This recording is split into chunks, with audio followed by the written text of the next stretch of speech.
So I'm going to go ahead and get started because we do, of course, need to conclude our conversation promptly at 3 p.m. Because this is a 3-hour learning community conversation. And I'll just introduce myself to those of you who I haven't had the opportunity to work with and be in a learning community with yet. My name is Paul Warren. I am a research project director at the New York State Psychiatric Institute. I'm also a senior staff trainer and curriculum writer for the Northeast and Caribbean Addiction Technology Transfer Center. And that does mean, believe it or not, Jolene, that there are times when I'm forced to go to Puerto Rico, St. Thomas, or St. Croix to actually train. Yes, Kristen, it's true. I have not been forced in a very long time, but there have been times when I've had to go. I'm also a social worker by training, and I began my career providing direct services in 1991 to people living with HIV and AIDS. And I did that work until about 2003. So if you know anything about the HIV/AIDS epidemic, you know that highly active antiretroviral therapy, or the cocktail or combination therapy, really became effective in 1996. So I was facilitating support groups at that particular time. And prior to 96, the groups really were to help people to prepare to die. So people were constantly and consistently dying, and new people were coming into the groups. And after 1996, when highly active antiretroviral therapy became available, people were living with HIV disease, which is extraordinary. And today, HIV is a chronic manageable illness that people, if they're on medication and they suppress their virus, they're able to live full, productive, healthy lives and not infect other people with HIV. Very happy to have the opportunity to be meeting with all of you today in our learning community to focus on the topic of de-escalation. Now, I want to say a couple of things about that. And I'll start by showing you the first slide in just a moment, but I just want to say particularly two things about de-escalation at this particular point. One, we are going to talk specifically about some skills and some tools, none of which I'm sure will be new to you. So there'll be a review and hopefully an underlining or refinement of what you're already aware of or what you're already doing. The thing I'd like to suggest is that the benefit of this training is that it's a learning community conversation with over 69 people in it. So what I really would like to encourage folks to do as we talk about this particular topic, that if you have thoughts, if you've had experience, if you have ideas, please, if it feels right for you, please do feel that you can bring your experience and your thinking, your knowledge, and your understanding about this topic to the table, because that's what will make this a rich exchange and a real learning community conversation. And I guess I will add one more thing before I show you the title of the slides, which is simply to say that although none of these particular tools or skills may be new to you, there's benefit in, as a learning community, us coming together to specifically acknowledge and focus on this topic of de-escalation and the experience of providers when they're doing that kind of work. So there's benefit in that alone, in addition to everything else that we'll talk about. I'm going to go ahead and share my first slide with you. And I just want to draw your attention to the title, which is De-escalation Basic Tools for Social Workers. Well, I just want to be very clear. If you're not a social worker, this learning community conversation is for you. You don't have to be a social worker. And in fact, everybody on your team, from your reception staff, to your security staff, to your maintenance staff, to everybody who has the opportunity to interact with the folks that you provide services to could actually benefit from this particular course and this particular conversation or focus of conversation. Now, I'm very curious if you're able to visually see this. So if you are, type a Y in the chat.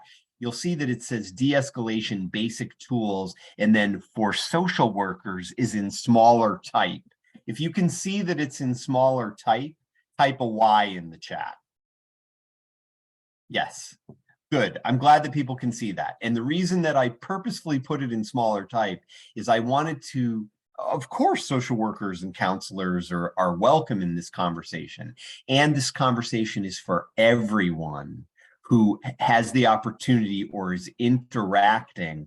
And so far, 23 people have responded that they can see that for social workers is in smaller type.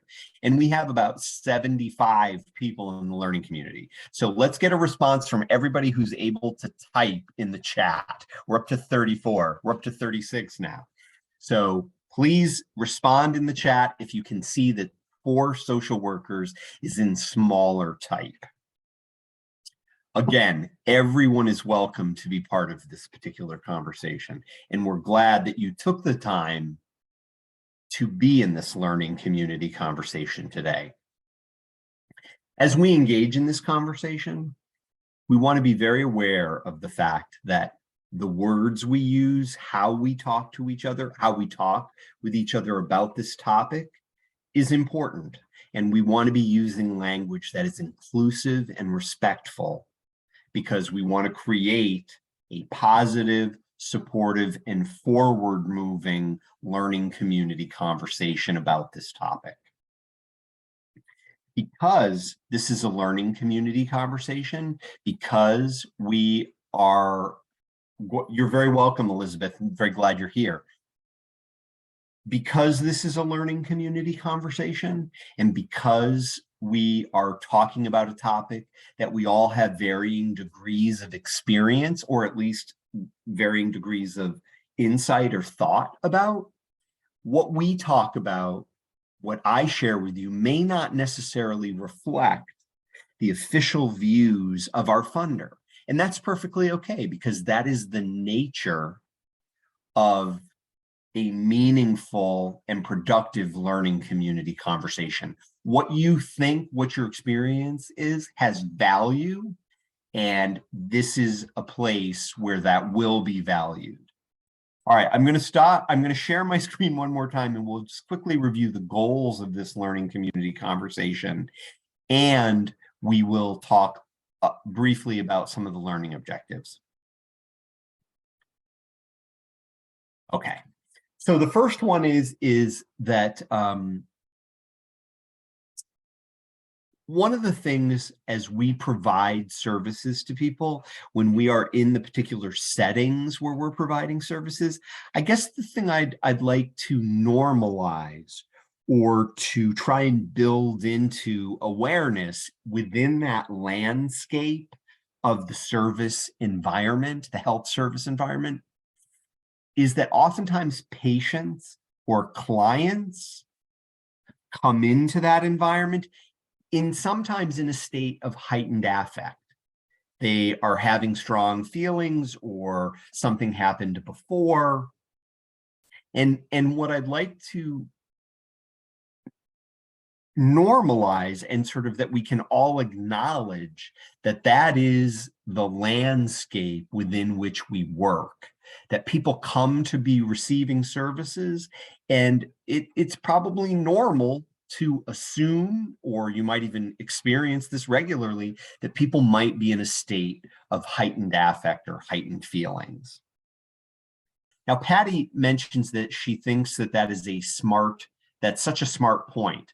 And I think what you mean, Patty, is it's a smart point about that people come to the social service environment with heightened affect. Am I correct in that? Yes, and also that staff are liable to heightened affect as well. Okay, so Patty, you're also acknowledging that it's possible that staff may also be in that state as well. Yes. Okay, all right. Thank you so much.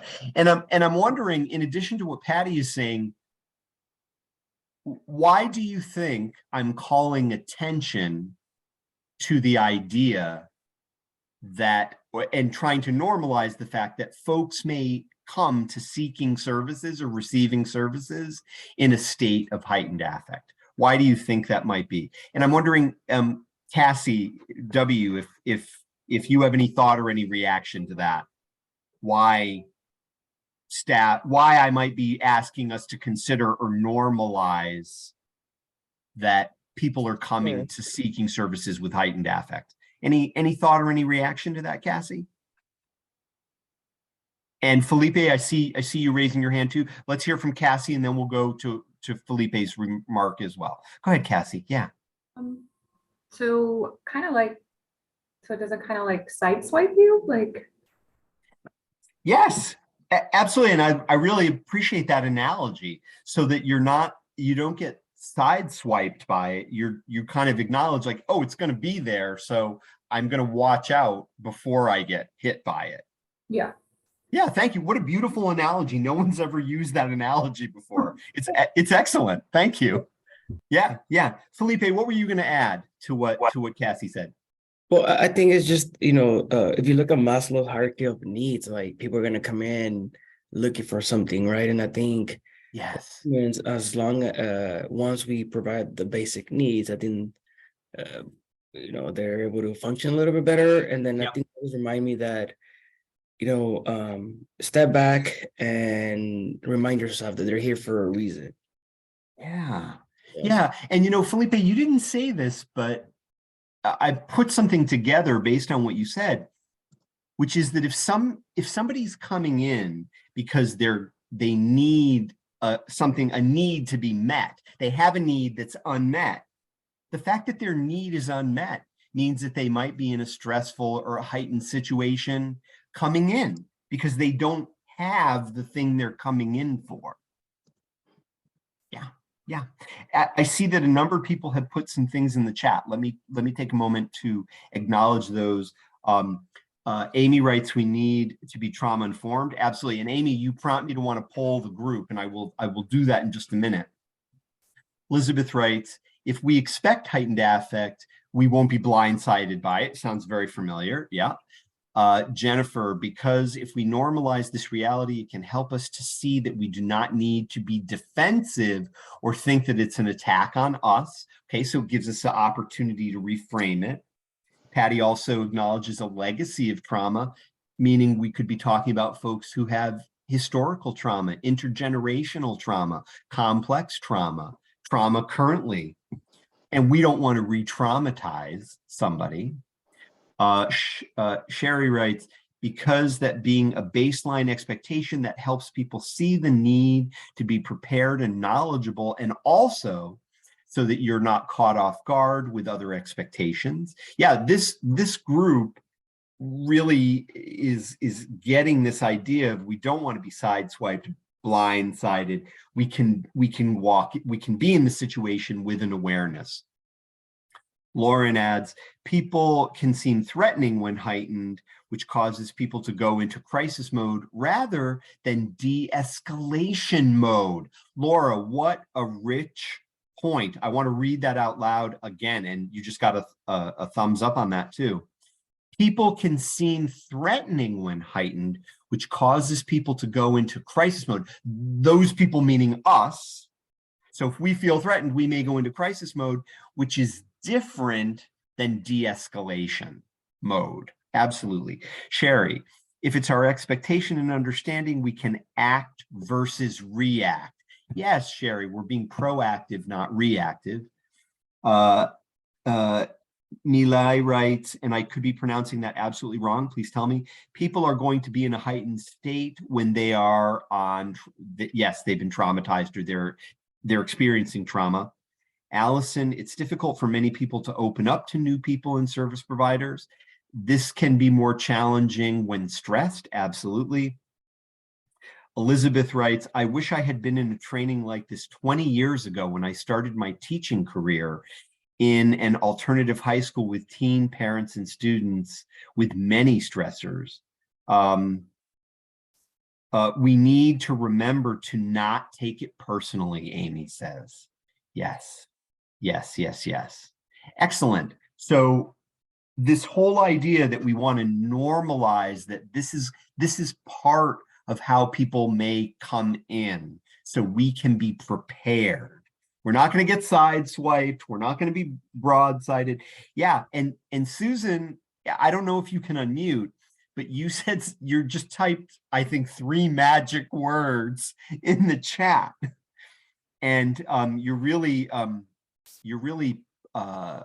ahead of the curve, I think, by writing that. So Susan, if you're unable to unmute, I think I know what you mean, but I don't want to make an assumption.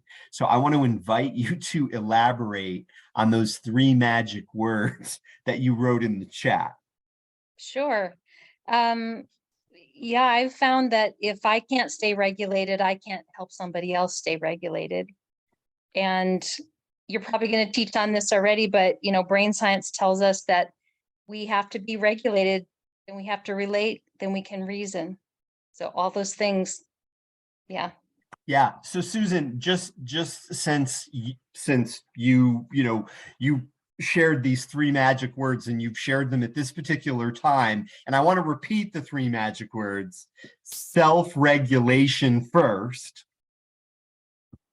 Susan, if you would, just in it's not technical language, but would you say a little bit about what you mean by self-regulation, your definition of what self-regulation is?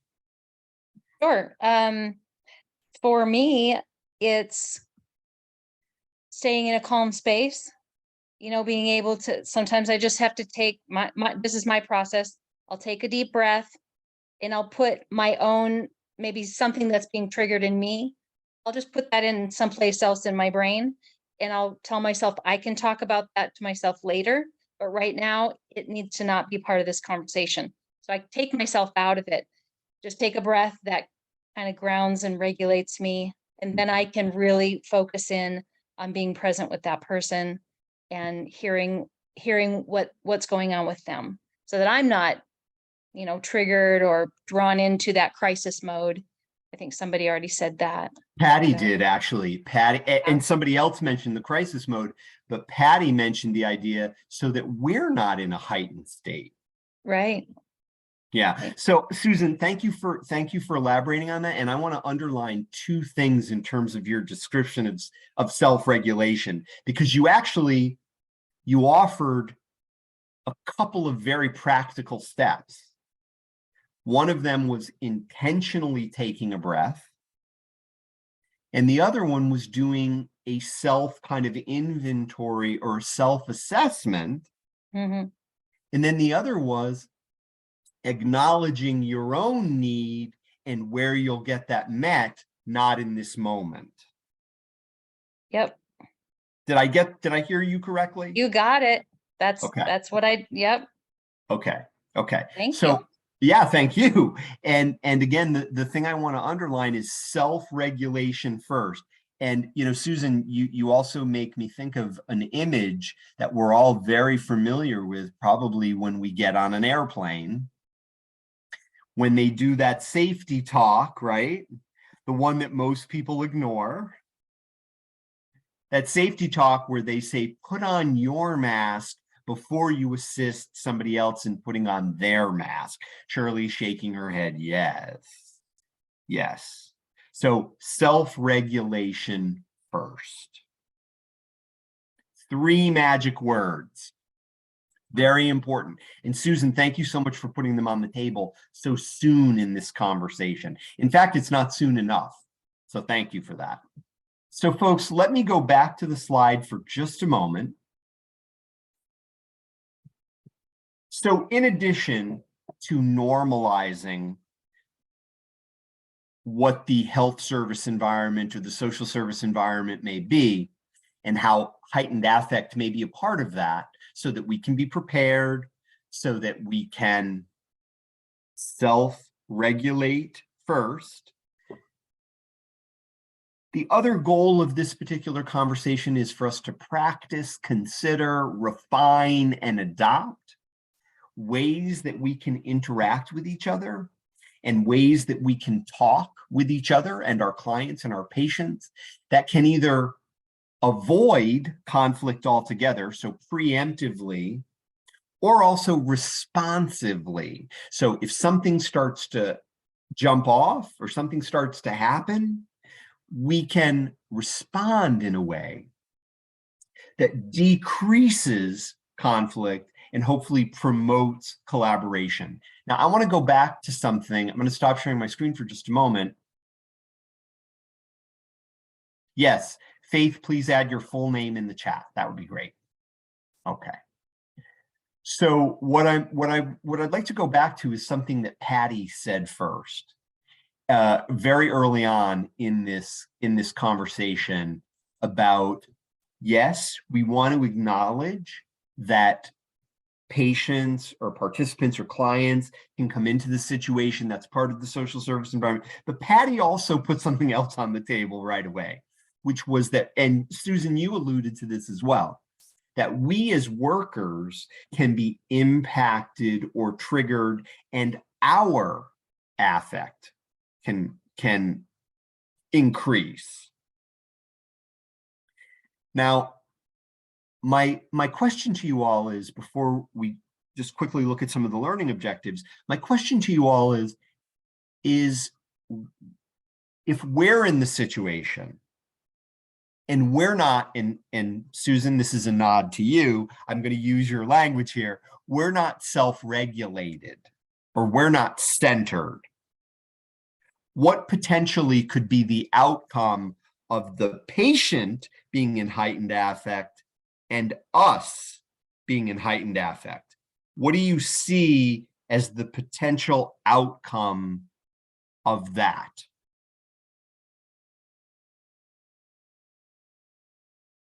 Any Conflict. thoughts, Felipe? Yeah, go ahead, Felipe. Which is conflict. I mean, there's no Okay. solution. Yeah. Yeah, so there could be conflict. There could be no resolution. Susan, I love that you wrote in the chat, nothing good. And some people also have written in the chat, a lot of miscommunication. Yes, misunderstanding, like boats kind of missing each other. Could lead to negative health issues. And, you know, Jennifer, I wonder if when you wrote that, you were thinking about negative health issues for the worker or for the patient or the client or for both. And increased conflict, yes, and escalation of the situation. So we as providers, our goal is not to escalate the situation.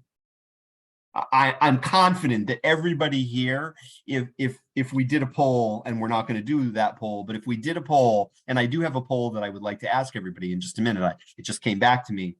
But if we did a poll and said, okay, you know, who here really wants to de-escalate their patients and doesn't want to escalate them? I'm sure everybody would say that. And yet we are human beings. We have reactions to this work. There's countertransference going on. All kinds of things. If we're not self-regulated, if we're not in a place, miscommunication, nothing good, escalation, and to Felipe's point, conflict. So this is the poll, the quick poll that I'd like to take. And if and Samantha says it can cause escalation, miscommunication, heightened possibility of problems. Yeah, and negative health outcomes for all involved. So let me ask you this. In terms of the people that you provide services to or that you interact with, that you serve, or maybe the staff, the patients, the staff that you supervise, that they serve, what percentage of your patients or clients have experienced trauma, historical trauma, intergenerational trauma, complex trauma? And let's try and get everybody to respond to that. We have about 95 people in the learning community. And so far I'm seeing a lot of hundreds. I'm seeing 95s, I'm seeing alls, I'm seeing mosts. The lowest number I've seen is they're coming flashing in right now, which is fantastic. The lowest number I've seen so far is 80%. And Lynn just wrote all, and Anna just wrote mostly all. So heightened affect all around. And our goal is not to re-traumatize people. We do not want to re-traumatize people. And somebody just indicated, and I want to give credit where credit is due, somebody just indicated, Eula just wrote 100% plus staff too. Because as human beings providing services, we have lives and we may have experienced and be experiencing historical, intergenerational, complex, or current trauma. Absolutely. And Amy writes, and I want to make sure that I take a moment to read this, I would hope that not everyone in this world has been traumatized by something somewhere. Need to have that hope. Understood, Amy. Understood. Understood. And I think as helpers, we can also acknowledge that with care and with support, people can move beyond their trauma. They can grow forward from it. So I throw that out as a hopeful statement to consider as well. And that's of course why we don't, yes, I agree with you, Susan, support is key. And that is why we as helpers don't want to re-traumatize people. So we don't want to fall into, wonderful. Okay, so people are, render is back, the connection dropped, but it is back now. Okay, all right, I'm keeping my fingers crossed that you're able to hear. Yes. And Elizabeth also adds, and we never know who is dealing with it sometimes. We might as well be careful with everyone. Of course, we want to be careful with, we want to be safe with everyone, and we want to be safe for ourselves too. For ourselves as well.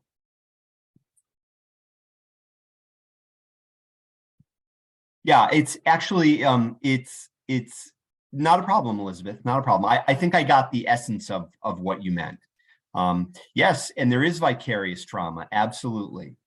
And that is a very serious situation and this is where the process of de-escalation can be helpful. And we're going to get into what the process of de-escalation is. So let me underline, using a slide, just a couple of points in terms of our goals, in terms of our learning objectives. Again, we are going to talk about the process of de-escalation.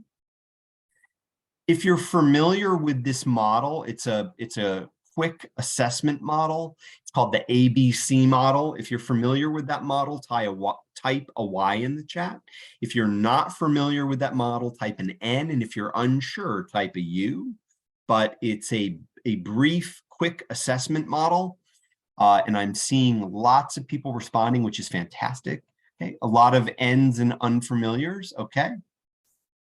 So we hopefully, time permitting, we'll talk about that and you'll get an opportunity to apply it. We'll talk about some specific communication skills that support de-escalation and identify and commit to 2 self-care actions: your wellness, your safety. So again, I want to underline how important it is for us to connect to de-escalation, your self-care and wellness. And you can think of Susan when you're thinking about that, because of that self-regulation first. Your effective, I'm going to make a statement. And if you agree with this statement, type an A in the chat. If you think it's an overstatement, type an O. the effectiveness of your ability to de-escalate is directly related to how regulated you are at any given moment. If you agree with that statement, type an A in the chat. If you think that's an overstatement, type an O. Okay. Some people have typed several A's in all caps in a line. Okay, excellent. So I think the point is being made. Yeah. Okay, Jennifer, you typed that you think that's an overstatement. Would you be willing to say a little bit about why you think that's an overstatement, if you're able to unmute? Yeah, I think it's a good generalization statement, but I do believe there are people in the world who can fake it until they make it, and they can de-escalate even without an ability to self-regulate themselves. I think there are people, and it can be gradient levels too, because you can also de-escalate someone who is less capable of self-regulation than you are. Yes. I've seen 3-year-olds de-escalate 4-year-olds. It can happen. They don't have self-regulation themselves, but they can do it. Yes, yes. And I think your point is well, I think your point is well taken. And the piece that I think we can consider, and I love that you framed it as that, like, you know, you can kind of fake it, and some people can fake it until they make it. And I guess the thing that I want to throw out is that whether they're regulated or not, whether the fact that you're in the position of de-escalating a situation puts you in a certain kind of stressful situation. And that unless you're engaged in a process to work through that, that faking it can be cumulatively problematic because it can come back. Yeah, Demetra, did you want to say something? Yeah, please go ahead. I think it's the underestimation of you at that moment. So, and the person there. So faking it, I don't think you're really faking it because you're able to regulate yourself at that moment to be able to de-escalate that person at that moment. Yeah. Also, if you feel like you're still at a heightened state and you're still think you're de-escalating that person, if you look, I think that the other person that's in that responding moment can tell that you're faking. So I think on both parts, it's a double-edged sword either way. You know what I mean? I think at that moment you can, because you've regulated yourself to be able to de-escalate that person. I think it's, you know, I've been in both situations. So you think that you're calm enough and you've actually escalated that person thinking that you're kind of de-escalating, but people can tell, they can feel on the atmosphere, the aura, your body language. So if you can position yourself, that means you've regulated yourself to be able to de-escalate that person without even knowing it. Okay. And I want to underline, I want to touch on something Demetra said, because it is relevant for us to consider when we think about our effectiveness at de-escalation, and when we think about the phenomena of what's going on in the moment. Because, and I'm going to make this statement, Demetra, you know, since you brought this up, tell me what your thought is about it. It's probably fair to say that when a patient or a client is in an escalated mode, their affect is heightened, that on a cognitive level, they're thinking, they're acutely attuned to sort of the energetic exchange as opposed to the details of like the intellectual, because they're operating from a flight, fight, freeze, or fawn perspective because their affect is heightened. So thank you, Susan. Susan is giving us sort of a brain analysis of it, that part of their brain is off and they're operating, they're surviving using another part of their brain. Okay. And I throw that out there for consideration because, Demetra, I think it touches on what you're saying, is that the individual can kind of tell where you're coming from, really. Sharon, did you want to say something? I'll figure them out. No, and most of them are like. Okay, I'm gonna mute Sharon. Okay. Sharon, if you do want to say something, feel free to unmute and make your point. But I would just like us to keep in mind that oftentimes our approach, and I'm going to say this a little bit later, but oftentimes our approach when somebody's affect is higher is to come at them on an intellectual reasoning plane, and they may not be able to process that at that particular moment because they're operating on a more, I'm going to use this word, I don't mean it at all judgmentally, but they're operating on a more self-preservatory or primitive mode because of their state. Yes, and Michelle makes a really good point that body language plays a huge part in that, because body language can communicate collaboration or it can communicate threat or a variety of things, as can tone of voice. Even if the person can't understand the words, just the tone of voice can have that impact.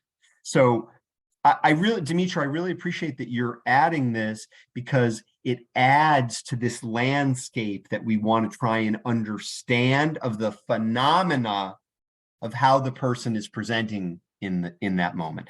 Demetra, do you want to comment on that at all? Do you want to elaborate or? I agree. I agree immensely with all of it. Definitely your tone, they can't hear the words, but that soft tone, because they have to listen. They're need your response. Yeah. So that's important. And body language. If someone's standing, you don't want to stand with them because then that might mean threat. So all of those things play a part in that whole de-escalation process. Thank you. Yeah, thank you. Thanks. So folks, I'm going to share my screen again. And I just want to repeat, because it's not often linked together, but if there's one thing you leave our brief time together with, is that your wellness and your self-care and well-being are directly connected to being able to effectively de-escalate. So please connect those two things and walk away with that in terms of our time together today. So hopefully with those two things connected, let's consider a couple of things. And this relates to what Demetra and myself and others were just talking about. This idea of trying to reason with someone who's experiencing high affect is, and I chose the word impossible in all caps here, because it can actually serve to escalate the situation. If we're trying to appeal to that person by educating them or explaining the guidelines at that particular moment. So what I'd like you to consider here is that the goal we really want to achieve is we want to help reduce their arousal or to bring their affect down. So they're nearing a self-regulated or a status quo position so that conversation then may be possible. And again, I'll just repeat that when somebody is in a, including ourselves, by the way, and I'm thinking of Patty as I say that, but when a human being is in a natural state of fight, flight, fawn should be here as well. I need to add that to this slide. And fawn is when you become a people pleaser or you just completely say yes to everything that the person in front of you is saying, or freeze. These can be sort of reactive coping responses when someone is in a state of heightened affect or when they're triggered. Yes, they are absolutely, Susan. They're survival mechanisms because the stakes are that high. So what I'd also like us to consider is that de-escalation is actually unnatural. That you may do it a lot and you may be absolutely familiar with doing it, but what I'd like to throw out for all of us to sort of consider or entertain is that it's actually unnatural. And in order for it to become second nature, it actually requires reflection and practice and planning and a variety of things, so that it is actually a process as opposed to an event. And I'm wondering, and I'm just going to ask by show of hands, and you can use an electronic hand if I can't see you, or thumbs up. By show of hands, has anyone ever been in a situation where someone's knocked on your door or your telephone rang and somebody said, "Hey, Jolene, we have a situation at the front desk. Come on down here and take care of it." And Jolene goes downstairs, de-escalates the situation, takes care of it, and then Jolene goes back to her desk and continues her work. Has anyone ever been in that situation? Jolene has. Okay, so I picked the right name. How often does that happen? Not very. So people have been in that particular situation. Okay, and you're giving cat. Okay, excellent. Yep, got it. Definitely, Elizabeth says. Okay, yes, Amanda says. Okay, the reason I ask that is because, to me, I'd like you to consider that there's something wrong with that process. And there's something wrong with it from a variety of perspectives. There's something especially wrong with it for Jolene. I would worry for Jolene if she was in that position. And what I can say is it's very common that that's what happens. And I'd like you to consider that we want to make sure that that is not what happens going forward, because that is not going to be helpful to Jolene. It's not going to be helpful to the patient or the client. And it's not going to ultimately be helpful to the program or to the organization, because let's play it out a minute. And I'm very curious on your thoughts about this. What do you think if Jolene keeps doing that? And Jennifer, I'm wondering if it would be okay Jennifer M, if it's okay if I ask you to respond to this. What do you think the possible outcome would be if Jolene keeps finding herself in that situation? Knock, knock, knock, come to the front desk, back to my desk to work. Knock, knock, knock, come to the front desk, back to my... What do you think the impact of that potentially could be on Jolene? I think Jolene could burn out faster Okay. than normal. I also think it could have a negative health and welfare situation for her. It can also, I think, create situations where it becomes an expectation from the staff rather than for someone else. And I put in the chat, Jolene got to have a vacation once in a while. So what happens when she's gone? Like, you just created a situation where now we escalate to police. Like, what is your next step? Right. And Jennifer, thank you, because it's the eggs all in the Jolene basket strategy. And if Jolene takes that vacation, then what do we do? And I'll add, because people are saying burnout. Well, let's really underline what burnout is, because to me, and I could be wrong, tell me if I'm leaving something out, but to me, burnout is Jolene starts to find it more difficult to want to be at work or do her work. Jolene starts to become less effective with the people that she's working with. Jolene potentially starts to avoid wanting to see particular clients because those clients are particularly triggering to her. Jolene starts missing coming to work particular days because she needs to recuperate. Jolene eventually leaves the organization because she can't continue the way she has. Jolene potentially develops emotional or physical health problems because there's no opportunity to work through or get rid of what she's taken on. Did I leave anything out? Is that fairly Yes, when you can't say no. Yeah, yeah. So you start to take on that role. I'll do it. I'll do it. I'll do it. Okay. Yes, and Rosie mentions numb to life. And Rosie, thanks for putting that in, because that's a beautiful way to also begin to focus a little bit on vicarious trauma. Yeah, and Susan adds that your body says no for you. You can't, but your body says it for you. And you know what, folks? That's avoidable. All of that is avoidable. Candace writes, this is very common at our agency, Child Protective Services. I'm sorry to know that, Candace. I hope that this conversation can have a positive impact on that. Excellent. Thanks for letting us know, Patty. Okay. So folks, let me share my slides with you one more time. So keeping in mind these things that we're considering,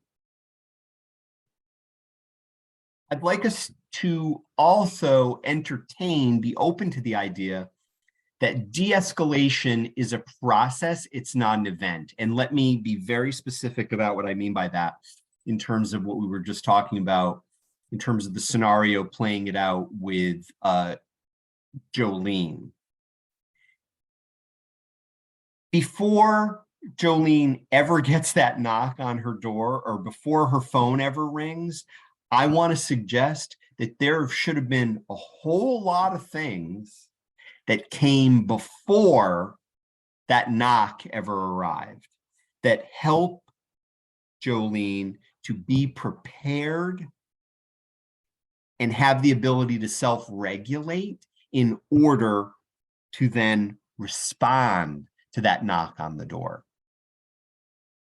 So again, the thing I'm asking you to consider, there are things that ideally, in a best case scenario, can occur before the knock on Jolene's door.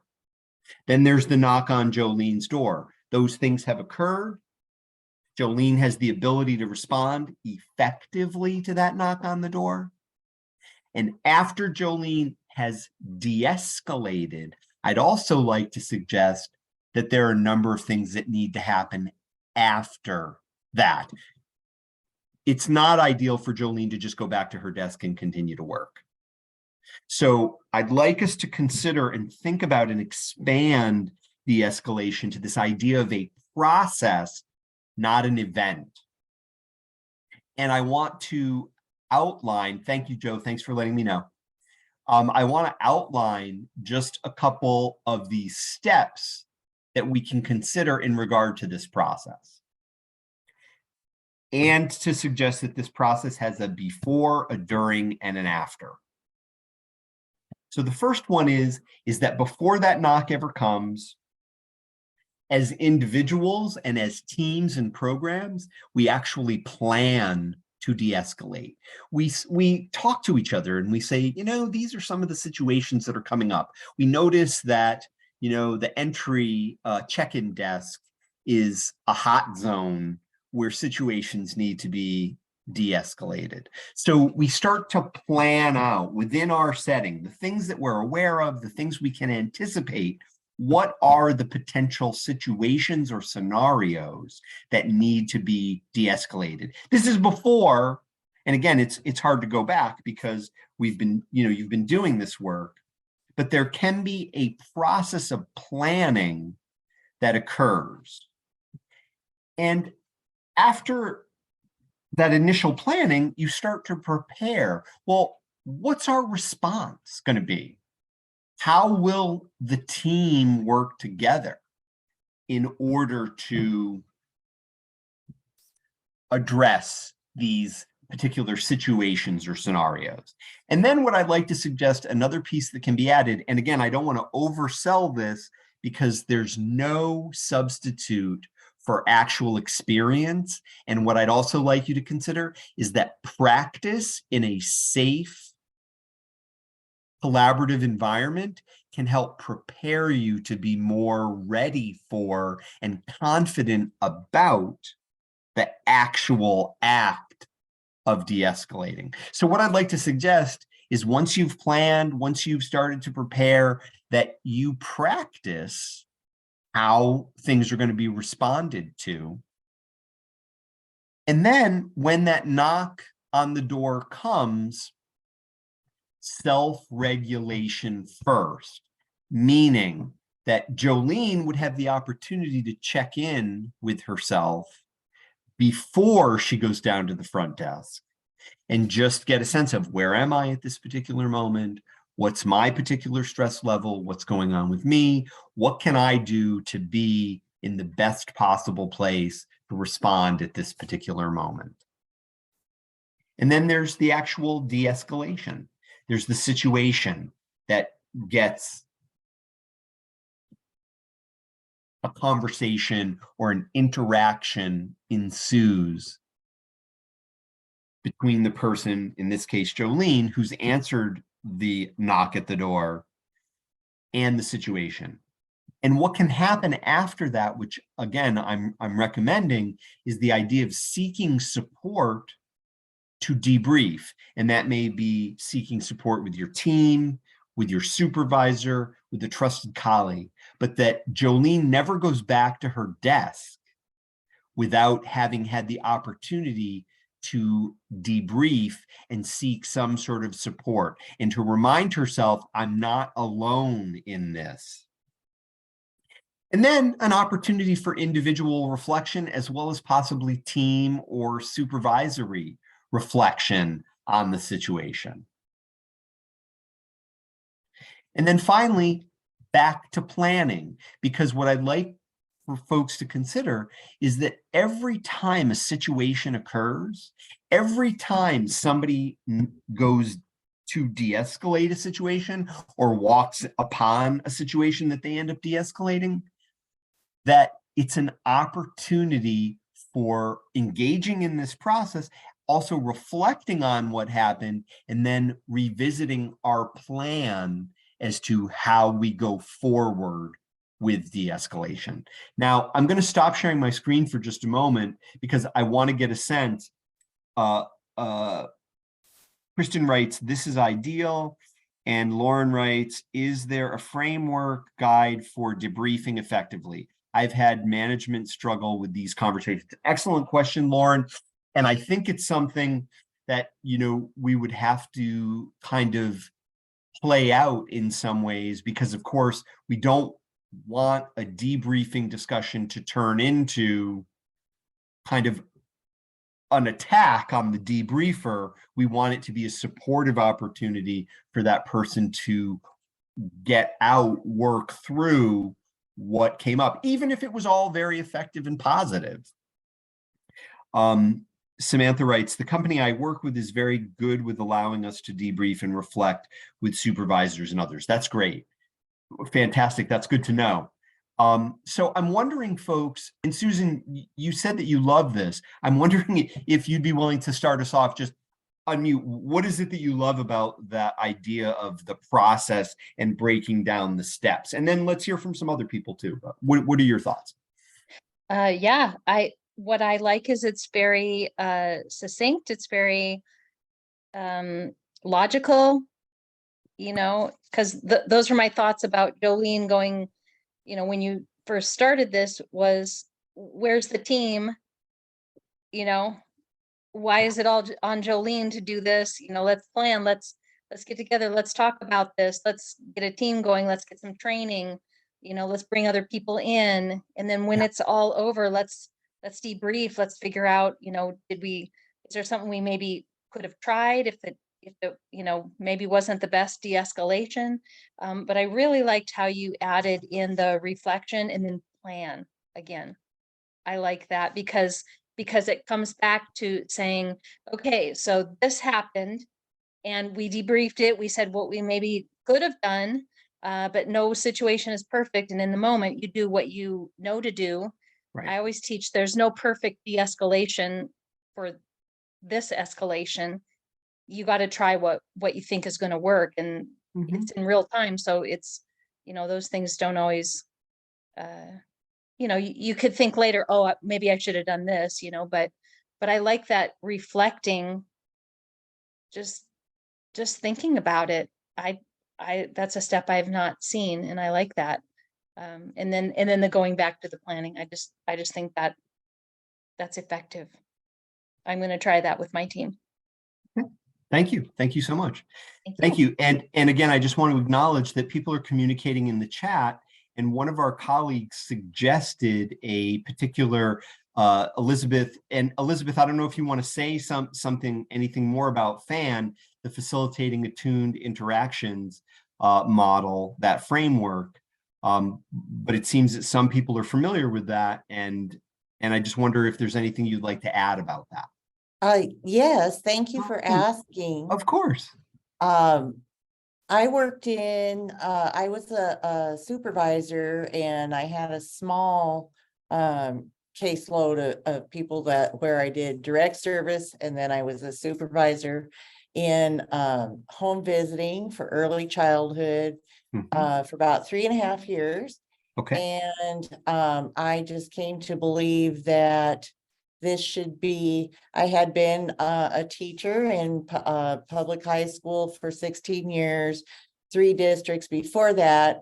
And I just kept saying, oh my gosh, how could we get this into every aspect of human services instead of just in early childhood, because it's so important. Not being able to debrief when I first started teaching, I had to report that one of my students had made a comment about bringing a gun to school, and he got suspended for 3 weeks. There was no, I went to the office after school. I was just, I just had started teaching, and I was like, I said to the secretary, I asked the secretary where the principal is. He's gone fishing. I'm like, oh my God, I feel like I need to debrief about this. And she said, yeah, he should have taken you fishing, So anyway, that's. Yeah. And something, thank you, Elizabeth, for elaborating on that, because you've really kind of underlined the problematic dynamic. And tell me if I'm capturing it.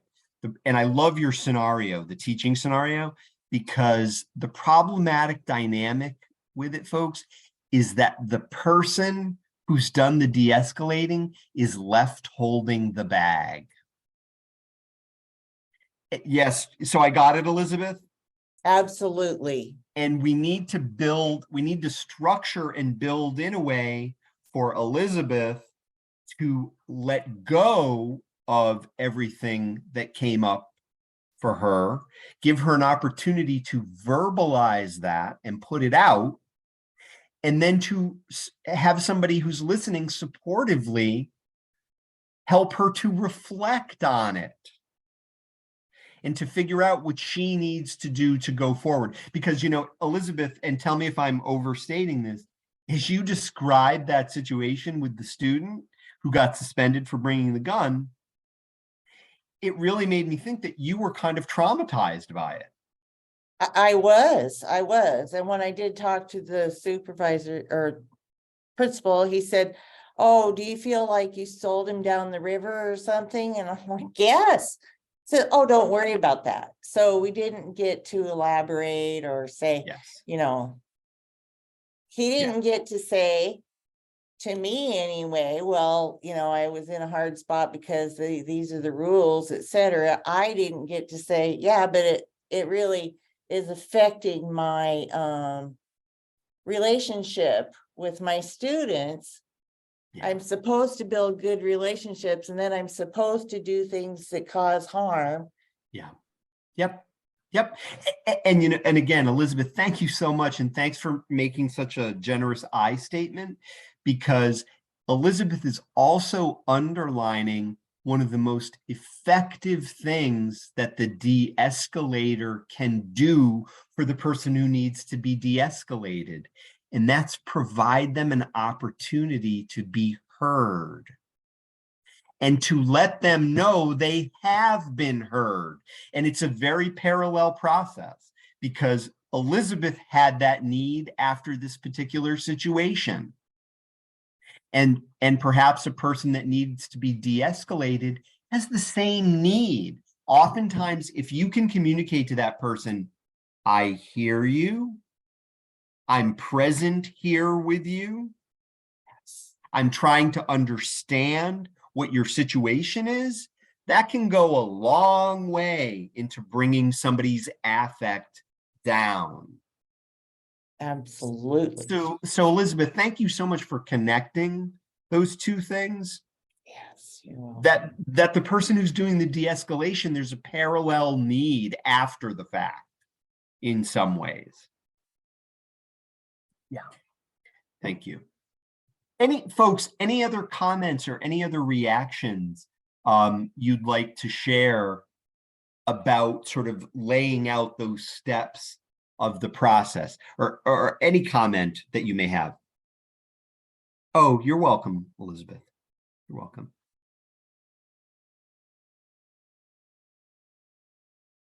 Okay, well, I'll keep watching the chat to see if there's anything more that people would like to say about that. Again,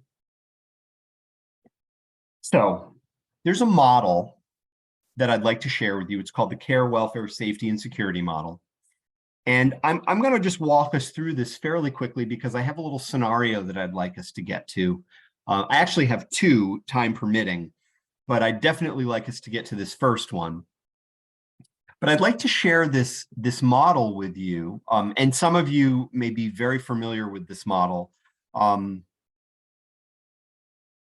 Yeah, and Kristen, you know, thanks for putting that in the chat. Kristen, I don't know if you saw this, folks, in the chat, but Kristen says it's hard for organizations to make time for some of these extra steps sometimes, and perhaps we can talk more about people who do crisis work. So de-escalation is a regular thing, walk-in clinics, hotlines, etc. Yeah, and Lynn also mentions who debriefs the debriefer.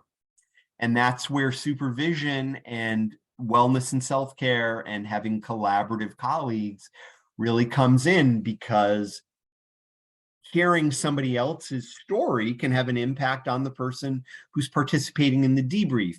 And again, our goal as the debriefer is to let the person know that we hear them and help them to productively and safely reflect on what their experience has just been. Yeah, and that is where a good supervisor comes in. And sadly, not everybody has a supervisor, or not everybody necessarily has a good supervisor. And that's where trusted colleagues, I have found in my own personal experience, can be life-saving, because in the absence of that supervisor, it doesn't mean that I still don't have the need to debrief. So what I'd like you to consider as we just sort of briefly walk through this model is that I like to think of this as that this is the spirit or the attitude that we want to try and bring to any situation that we are de-escalating, that we are considering care, welfare, safety, and security within the context of the de-escalation. So if we can, from the care perspective, of doing our best to try and see the situation through our client's eyes. And somebody has already mentioned earlier in our learning community conversation how important nonverbal behavior is, and just to consider that we can communicate our compassion and our empathy through our nonverbal behavior as well, in terms of where we position ourselves in relationship to the other person, our tone of voice, things like that.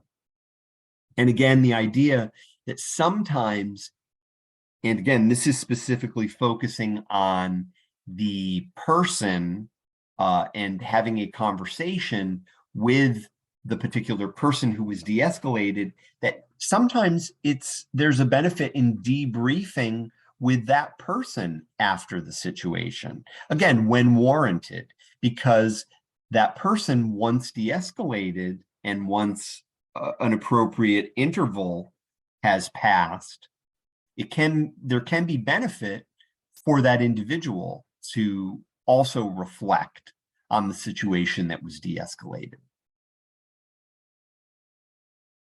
Welfare, again, the idea that we're going to do everything we possibly can to prevent humiliation, embarrassment, and traumatization or re-traumatization. So again, we're preparing ourselves, we're doing the best that we possibly can to make sure that we're not escalating or re-traumatizing anybody in this process. You know, Jennifer, I think your point's a good one, that those in our care, we may also want to also add staff to that, because of course we want the whole staff team to be experiencing this as well. We want to be fostering relationships with our patients and our clients that are based on trust and understanding, and really the communication that we want to support their best welfare. We also want to think about, when someone's in an escalated situation, what is their behavior communicating, and how can we gain insight into that behavior by thinking about it as communicating something about their state or their needs at any particular moment.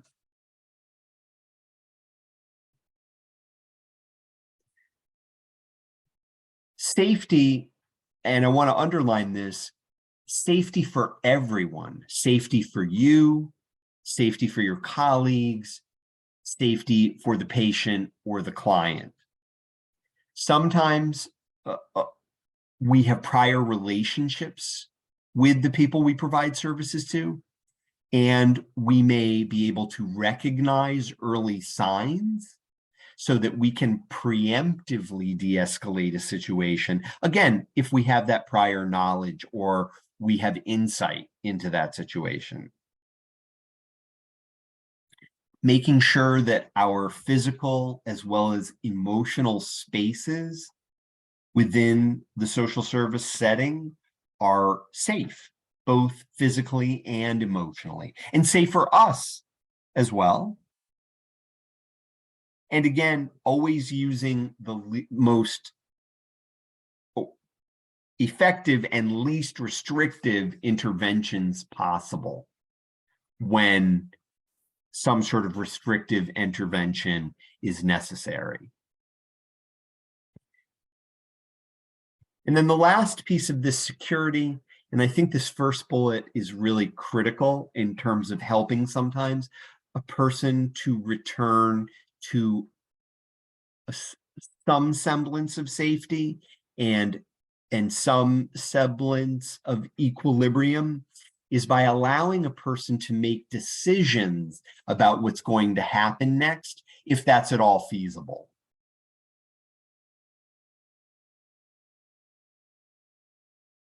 Also, the idea of making sure and communicating as clearly and as directly as we can that we will always honor and do our best to support the interests and the well-being of the person seeking services, and that communicating and making it clear that no matter what the circumstances, we as the professionals providing care, sometimes in the face of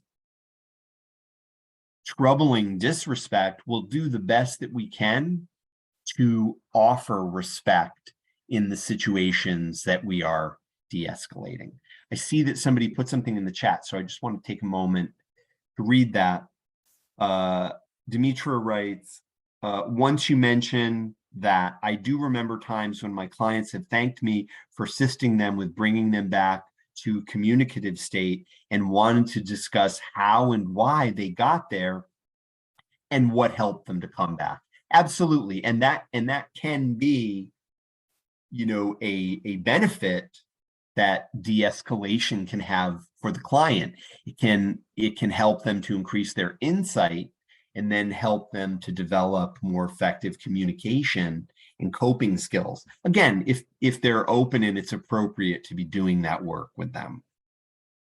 So I shared that 4-part model with you as a way of kind of laying a template or a foundation in addition to everything else we've said and talked about so far, but as a way of setting a template and a foundation for how we want to approach this whole process of de-escalation with these 4 components in mind. Now, this is a pretty famous quote, and I'm going to let you take a moment and look at this, and I'm wondering if there is anybody who might be familiar with this quote and knows the last line. And I saw something flash into the chat, so let me check and see. Render writes, it's hard in the court system when you are respectful of the client, but others come in and derail that respect that you have for them. Absolutely. And again, many people are completing the quote, which is fantastic, how you made them feel.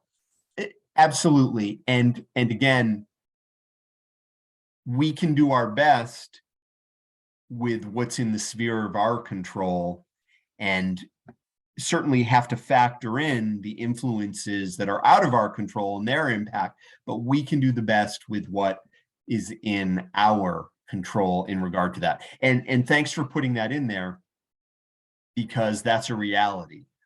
There are other people that can very quickly and easily undo a lot of good work that we may have done and accomplished with somebody. So yes, I've learned that people will forget what you said, people will forget what you did, but people will never forget how you made them feel. Yes, and I'm wondering, folks, what's your thought about why I am bringing that quote up in regard to de-escalation? That people will never forget how you made them feel. How is that relevant to our conversation about de-escalation? And would somebody be willing to unmute and just say a word about that? Why I would choose that particular quote? Yeah, go ahead, Joe. What were you going to add? I had a situation with one of our residential clients yesterday where I had to de-escalate this individual with another client. Okay. And, you know, I pulled this client aside into my office and, you know, he was elevated, but, you know, as a counselor, it's our job to be here while he's here and bring him back down to that level. So, you know, he and I talked and we talked through it and we come to a resolution. And, you know, this may not be what you're looking for, but we come to a resolution. And even though he remained a little bit standoffish for the rest of the day, you know, he was processing. Yeah. He was waiting at my office door at 7:30 this morning when I got here. Mm-hmm. And, you know, we came into my office and this gentleman, you know, thanked me for the way I treated him and respected him and talked to him. And he said, you made me realize that, you know, I've been taking out my issues on everybody here, and I want to apologize to you first and then everybody else. So yeah, you know, we treat these people with respect and we bring them back down and talk to them instead of at them, and they will remember that. Yes. Yes. Thank you, Joe. Yeah, that's, I think that really says it, because how we speak to somebody, especially when they're in that moment of, and I love the way you said it, you know, I was here and he was here. How we interact in that moment really can set the tone for something as positive as what you just described, Joe. Because I could imagine that going a very different way as well. Yeah, absolutely. You know, it's so easy to get caught up in the emotion when people are coming at us escalated. Yes. You know, we want to be defensive and we want to use our defense mechanisms and put those walls up. Yeah, that's not going to benefit the situation or the individual. Yep. Yep. And I want to link it back to what Demetra mentioned and others had mentioned earlier, that keep in mind, folks, when someone is in that state, their sensitivities are heightened and directed in a particular way. And they may not remember what was said to them. They may not even remember the consequences of or the situation of what happened, but they will remember on some level what their experience, the way they were treated or the way that they were interacted with in that particular moment. So it's, again, I think that quote is very insightful and very wise. I'm seeing a couple of other things in the chat. Amy writes, collaborate problem solving needs to be talked about and taught more. Absolutely. Millet writes, if you want someone to be calm, you need to be calm and have a calming voice. Yes. You can make them feel safe and respected, or you can make them feel unsafe and unheard. And chances are unsafe and unheard are going to get you more escalation. They're not really going to get you de-escalation. And, you know, it sounds simple. The idea that, don't lose your thought, Claire. It sounds simple that your goal is to let the person know they're heard and that they're seen and that you're with them. And what I want to tell you is that that is a very particular skill set. And it requires practice in order to be effective at that. Because as Joe said, and Joe, I think I heard you correctly, it can get very easy to get caught up in the emotion of the situation because we're human too. Claire, thanks so much for your patience. What did you want to say? I just wanted to say, in my own experience too, I think the de-escalation is sometimes happening with other parties who don't appear to be at the same heightened affect, but really are in need of the same de-escalation skills. Just this morning, I have a client who is experiencing psychosis for the first time. It's very scary for her family. Yeah. And she had another episode, and I was working on getting her, admitted to an emergency psychiatric program. Yep. And I called her boyfriend, who had taken away all of her prescribed medications. And of course, on my end, I'm thinking, why would you take her meds? It's the only thing that's helping. And he was very like, this isn't a big deal. So I'm thinking, what's going on here? But by using the same skills I was using with her of, I'm here to help, I'm here to help figure out what's going on, we realized he took the meds because he's convinced that's what's causing the psychosis, and he has no context for these types of symptoms. So denying and minimizing is how he's trying to survive and get through this experience. And if I had come in all hot, like, why would you take her meds? I'm losing that potential resource. Whereas by being able to work with him and use these same skills, even though it didn't appear obvious that I needed to, right, I now have somebody who's saying, yeah, I think it would be good to try another hospital, and here's what I can do to help support that. So just an aside that not everybody who needs that de-escalation and is in crisis presents screaming, yelling, heightened type of affect. Absolutely. And Claire, related to what you're also saying too, is that not jumping to conclusions and trying to understand what's going on. Because again, I love the way you framed it. Like, I could have come in all hot and said, like, why are you taking your medication away? It's the only thing that's, which would be a normal human response. And something in you said, don't go there. Find out more.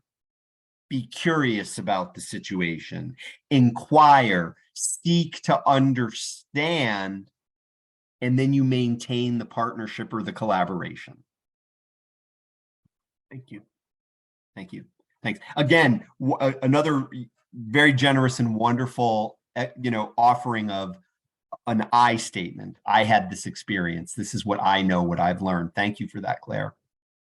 I'm going to share my screen again. And I think, hold on, something just came in the chat.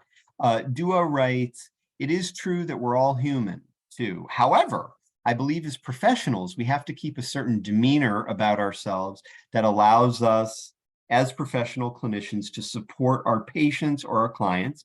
I agree with you, because that's our responsibility within our role. I find myself always supporting my workers and more than often de-hyping them from getting caught up in their own emotions regarding whatever the situation is. Absolutely. And what I would say about that is that, yes, because we're quote unquote the helper or the professional, we are held to a different standard, and we want to hold ourselves to a different standard. And that's where self-regulation comes first. Because in addition to being held to that standard, we are also held to maintaining ourselves in a state so we can be most effective at what we're doing. So your colleagues are doing that clearly with you because they're debriefing with you. But that's each of our individual responsibilities to make sure that we are maintaining our state so that we can try to find out more, not come in all hot in the situation, even if we're drawn to do that. And that's part of the work of de-escalation as well, how we protect and maintain our state of wellness and well-being in order to be able to be effective at what we're doing. So folks, I'm going to share my screen one more time. Never hurts to see this quote on multiple times a day, I feel.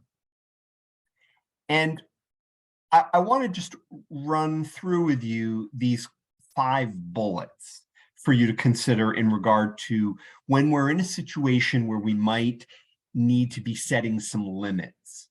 Now, I want to add a qualification in regard to this, which is that these 5 bullets speak to a process, and I'd like you to be thinking about the timing of when one does this, because in the height or at the acuteness of a moment of de-escalation, this may not be what's indicated first.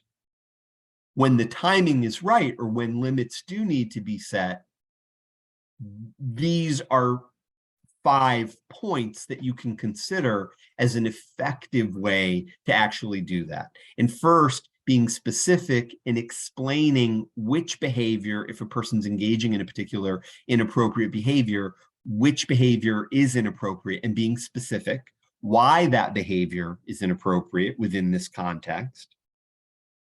And then helping people to understand that they have choices about how they go forward, and that whatever they may choose, if they continue to engage in this inappropriate behavior, there could potentially be consequences, and these consequences will be of their choosing, depending on what they choose to do. The piece here about allowing time, I think, is critical, because again, if you allow someone to make a choice, they need a little bit of time to reflect on what that choice may be. And then, depending on the choice that they make, if they choose a choice, and I'll give a concrete example. If they choose to engage in a behavior that means that they will be suspended from services or suspended from the program, you want to be prepared to enforce the consequences that they chose. Now, before we go to the next thing, I just want to ask, and whoever spontaneously wants to unmute and respond to this, but let's say I say to somebody, you know, if you continue to do X, that will mean that you'll have to leave the program. If you stop doing X, you know, of course we want you to stay. I'm going to give you a moment to choose which you want to do. And what if that person comes back and says, well, you know something, I'm going to continue to do this behavior because it's my right. And then I say, oh, well, all right. Yeah, well, you really need to stop doing that. But I don't remove them from services. What have I communicated? Yeah, Carlos, I see the look on your face. What have I communicated to that person if I don't follow through on those consequences? I mean, it's similar to being a parent, right? I mean, you tell a child, I mean, it's being a parent of 3 kids. I mean, if I continually sort of use the consequences, but I don't follow through, then they start manipulating the situation as opposed to being the parent. So even though it's, it's similar to being a clinician, you don't set these, you don't follow up with those boundaries, then others start colluding as well.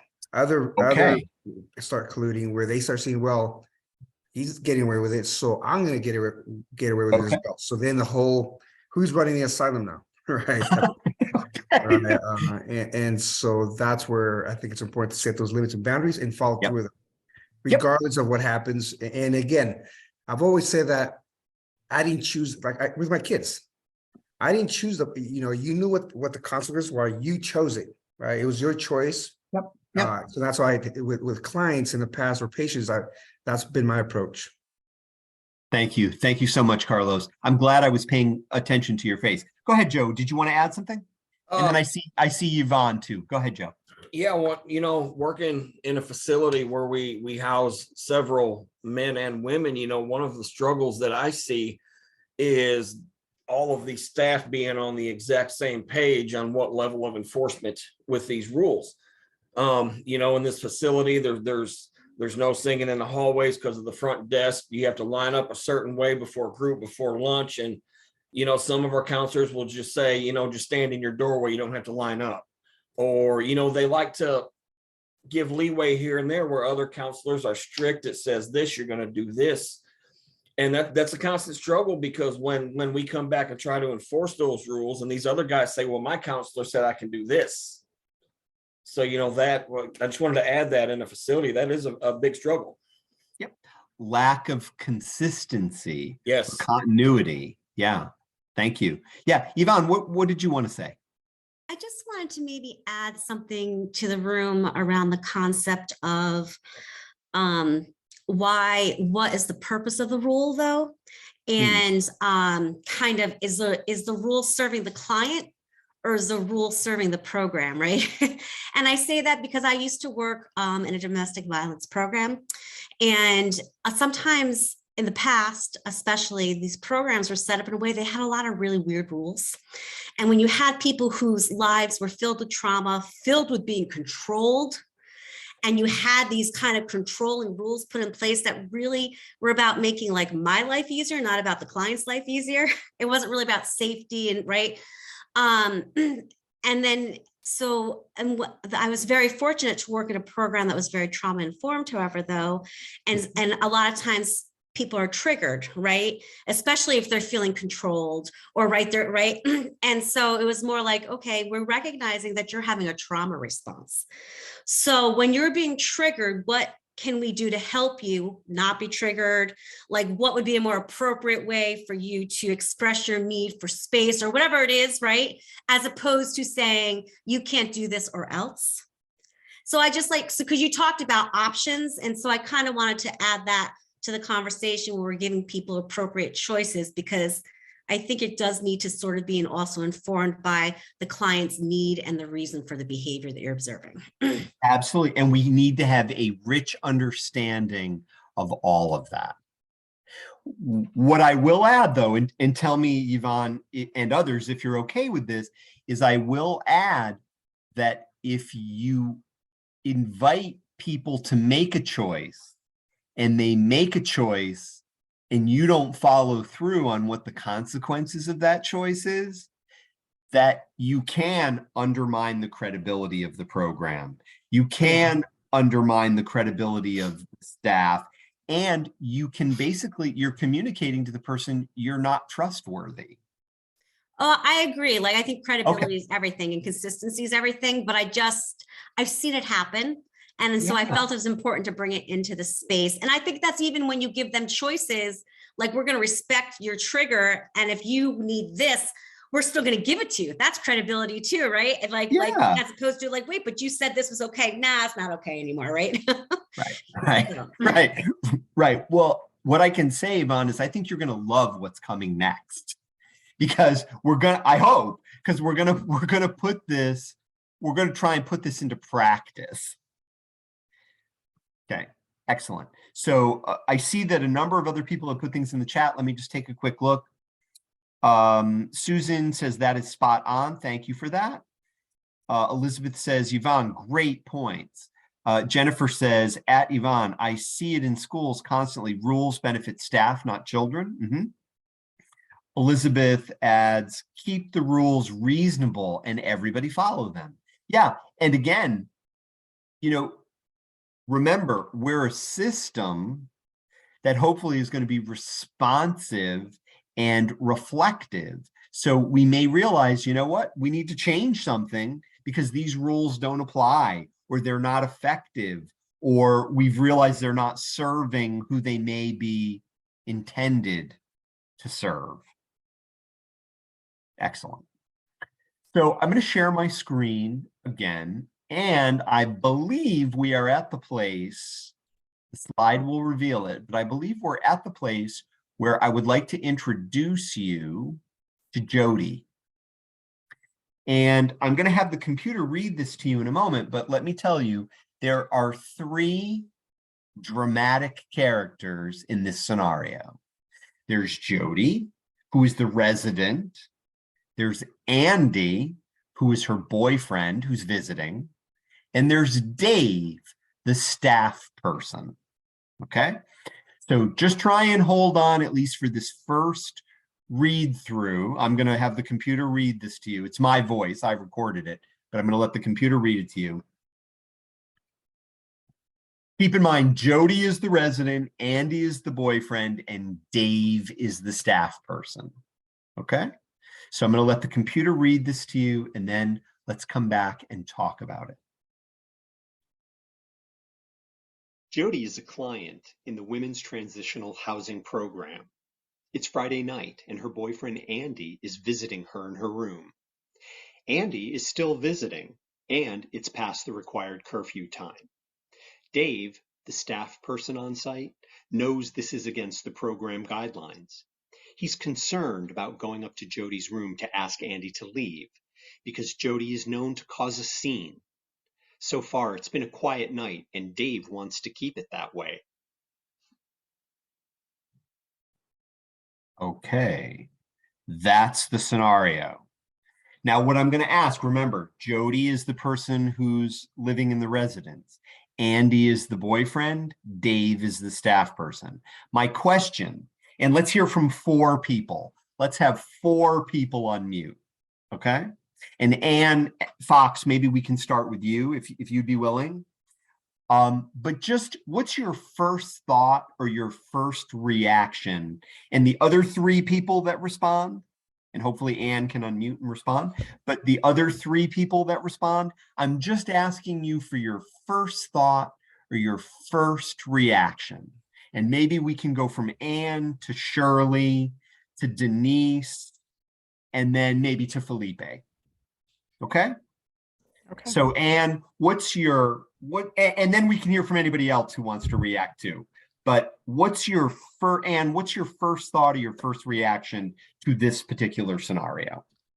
Well, my very first thought and reaction is that, okay, so we don't want to escalate something. We need to think of a plan.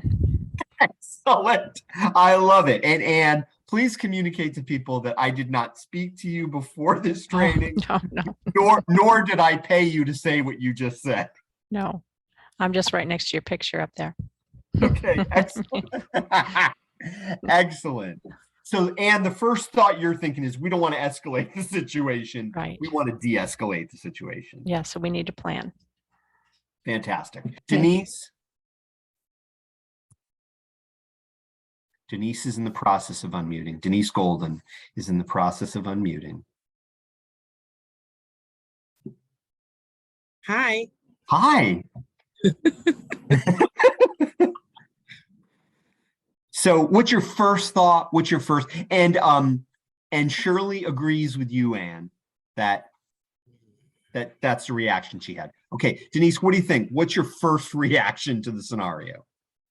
My first reaction would be to remind the individual of the rules and regulations. Okay, thank you. First reaction, remind Jody of the rules and the regulations. Got it. Felipe, first, and I'm keeping my fingers crossed that your audio is going to work, Felipe. I can speak too. This is Faith. Okay, excellent. You want to try, Felipe, and then we'll go to Faith?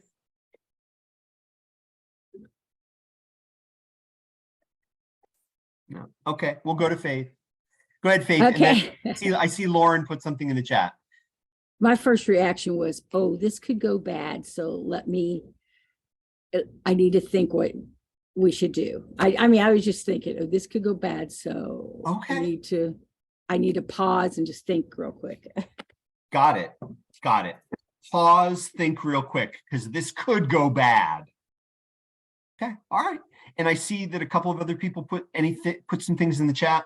Lauren writes, my thought is, did they remind him before he did not meet their expectations?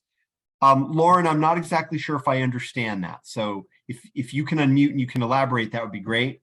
Yeah, I actually work with kids right now. And one of the big things that we have in schools is positive behavioral interventions and supports. And it talks a lot about how we expect kids to know a lot of things, but we don't always tell them or teach them what we expect them to know. So then they don't meet our expectations and we become upset because we didn't explicitly outline them and then reinforce them along the way. So I'm curious if he was told beforehand that that was the expectation, if it was ever communicated to him, and how everything was handled before we got to the point of him trespassing the boundary. Got it. And you're identifying Andy as the boundary trespasser. Is that correct, Lauren? Okay. Maybe not. Both of them could be boundary trespassers in this situation. We have the potential of 2 boundary trespassers in this situation. Okay, I love that. All right. So thank you for elaborating on that. So Jennifer, and again, I love the way Lauren put that, because it's really like, well, do they know the guidelines or don't they? And were they reminded? Jennifer writes, y'all are nice, because my first thought is Dave is making everyone else's job at the facility harder. Jennifer, I don't know if you can unmute, but if you would say a little bit more about that. And Brittany writes, Jennifer, I'm with you. My first thought was Dave needs to do his job. Okay, excellent. Yeah, go ahead. My whole thought is these are the rules, and if you're avoiding executing the rules because you don't want to deal with the mess, you've just made it so Jennifer, who's on duty tomorrow night, has to deal with the mess, and she has to also deal with the fact that the boyfriend and the patient both have said, well, Dave let us do it last night, so obviously it must be okay. And right. So you've compounded the problem, and you actually could have made the escalation worse. But I did like what Lauren said, like when you check in the morning, just like you do at hospitals, they're like, visiting hours over at 9. Like, did someone set the expectation first? Good idea. But obviously, I just feel like Dave's taken way too easy of a situation or route here that's going to create problems for everyone else. Okay, and Jennifer, I kind of can't tell how you feel about that. I'm kidding. But the thing I love about what you just said is what you're identifying is, I'm going to call it acting out contagion. Because there's a possibility that if this isn't addressed, i.e. de-escalated and addressed, this could potentially turn into a headache for everybody. Am I getting that right, Jennifer? And it's this idea of like a domino effect. And I love the way Jennifer said it. She said, like, well, the next night happens and somebody else is on and they say, well, hey, Dave told us we could do this, which is that contagion and kind of breakdown. Okay, there were a couple of other things in the chat. Yvonne writes, go ahead. Did somebody want to say something? Go ahead, please. I just wanted. How you doing? Yes. She had said, I think reminding people before the curfew time arrives that it's almost time for guests to leave is a good idea. An announcement, a general announcement to let people know you got 15 minutes before it's time to leave. Yep. I think that consistency would make a difference. Fantastic. And that may be a planning step, right? The room checks after that. Make sure people's out. You know, you got 5 more minutes, and then somebody goes around to make sure before the guest leaves. Okay. Okay. And just tell me if I'm pronouncing your name correctly. Tawana? Absolutely. Thank you. Good. Just wanted to make sure. Demetra, what were you going to add? I was just saying, maybe there's proactive, so then we don't have to react and de-escalate. Why aren't we being proactive? But looking at the scenario, we're looking at it as though we're ready to de-escalate instead of, why wasn't it, that proactive look, a little bit softer, walking in, reminding of time, remember what time it is before we have to de-escalate. So we want to be proactive. So we're looking at the scenario as, okay, maybe they're not looking at the time. Maybe we need to just say, hey, reminders, it is this time. Remember, next time you guys have stayed later, so that we're not setting off a scenario where then we have to de-escalate where something explosive. I just look at it as love it. And what you're suggesting, and what Tawana is suggesting and others are kind of alluding to, is our planning process, our proactive, what are the things that are in place? And I'm going to make a devil's advocate decision in terms of our practice for today. Okay, on this particular scenario, because let's face it, folks, at some point during our time together today, somebody needs to become Dave and needs to talk to Jody. Okay. So having said that, this is the devil's advocate kind of decision. Let's say for the purposes of this scenario, to Tawana's excellent suggestion, an announcement occurred 15 minutes ago that visiting time is about to end. Please escort all your guests to the lobby and say your farewells. So that was announced 15 minutes ago. Let's say to Lauren's excellent and client-centered, insightful point, when Andy arrived, Dave said, hey, Andy, it's great to see you. I bet you're going up to see Jody. That's great. Just a reminder that curfew time is at 9 p.m. We'll see you at 9 down here in the lobby. Let's say that's been said too. Okay. So I'm going to just quickly look in the chat because some more things have come in. We are all talking about the energy that we bring to the situation. Very important. I agree, Amy. I agree. I think Dave can just remind Jody about the rules of the place to avoid inconvenience. Claire writes, what system-wide issues are there that Dave is feeling overwhelmed by the possibility of a confrontation? Is there enough staff constantly in support and supervision? Is pay appropriate? What kind of training does Dave get? Being proactive means also look at the agency as a whole. Claire, what a wonderful set of questions. I agree so much with Susan, because there could be a million reasons why Dave might be sort of wanting to avoid this particular situation, which we may never know. We may never know, but I appreciate the insight into wanting to consider and ask those particular questions. And Allison writes, I agree. The visiting hours need to be communicated clearly and maintained when starting the discussion. Take into consideration the reason for her past reactions is known. We want to prevent triangulation of staff. Okay, Cassie, that's fine. Thanks for, not a problem. Thanks for letting me know. Okay. So folks, we've come to that moment who here would like to speak to Jody? And I will play Jody. I will be, Faith is like, not me. I don't think, or maybe me, I don't know, but I will play Jody. So who here, who wants to unmute and speak? Elizabeth, are you unmuting to do that? Yes, I'm going to be brave. Fantastic. So Elizabeth, before you dive in, let me ask this question. If that's all right, may I ask you a question? Yes. So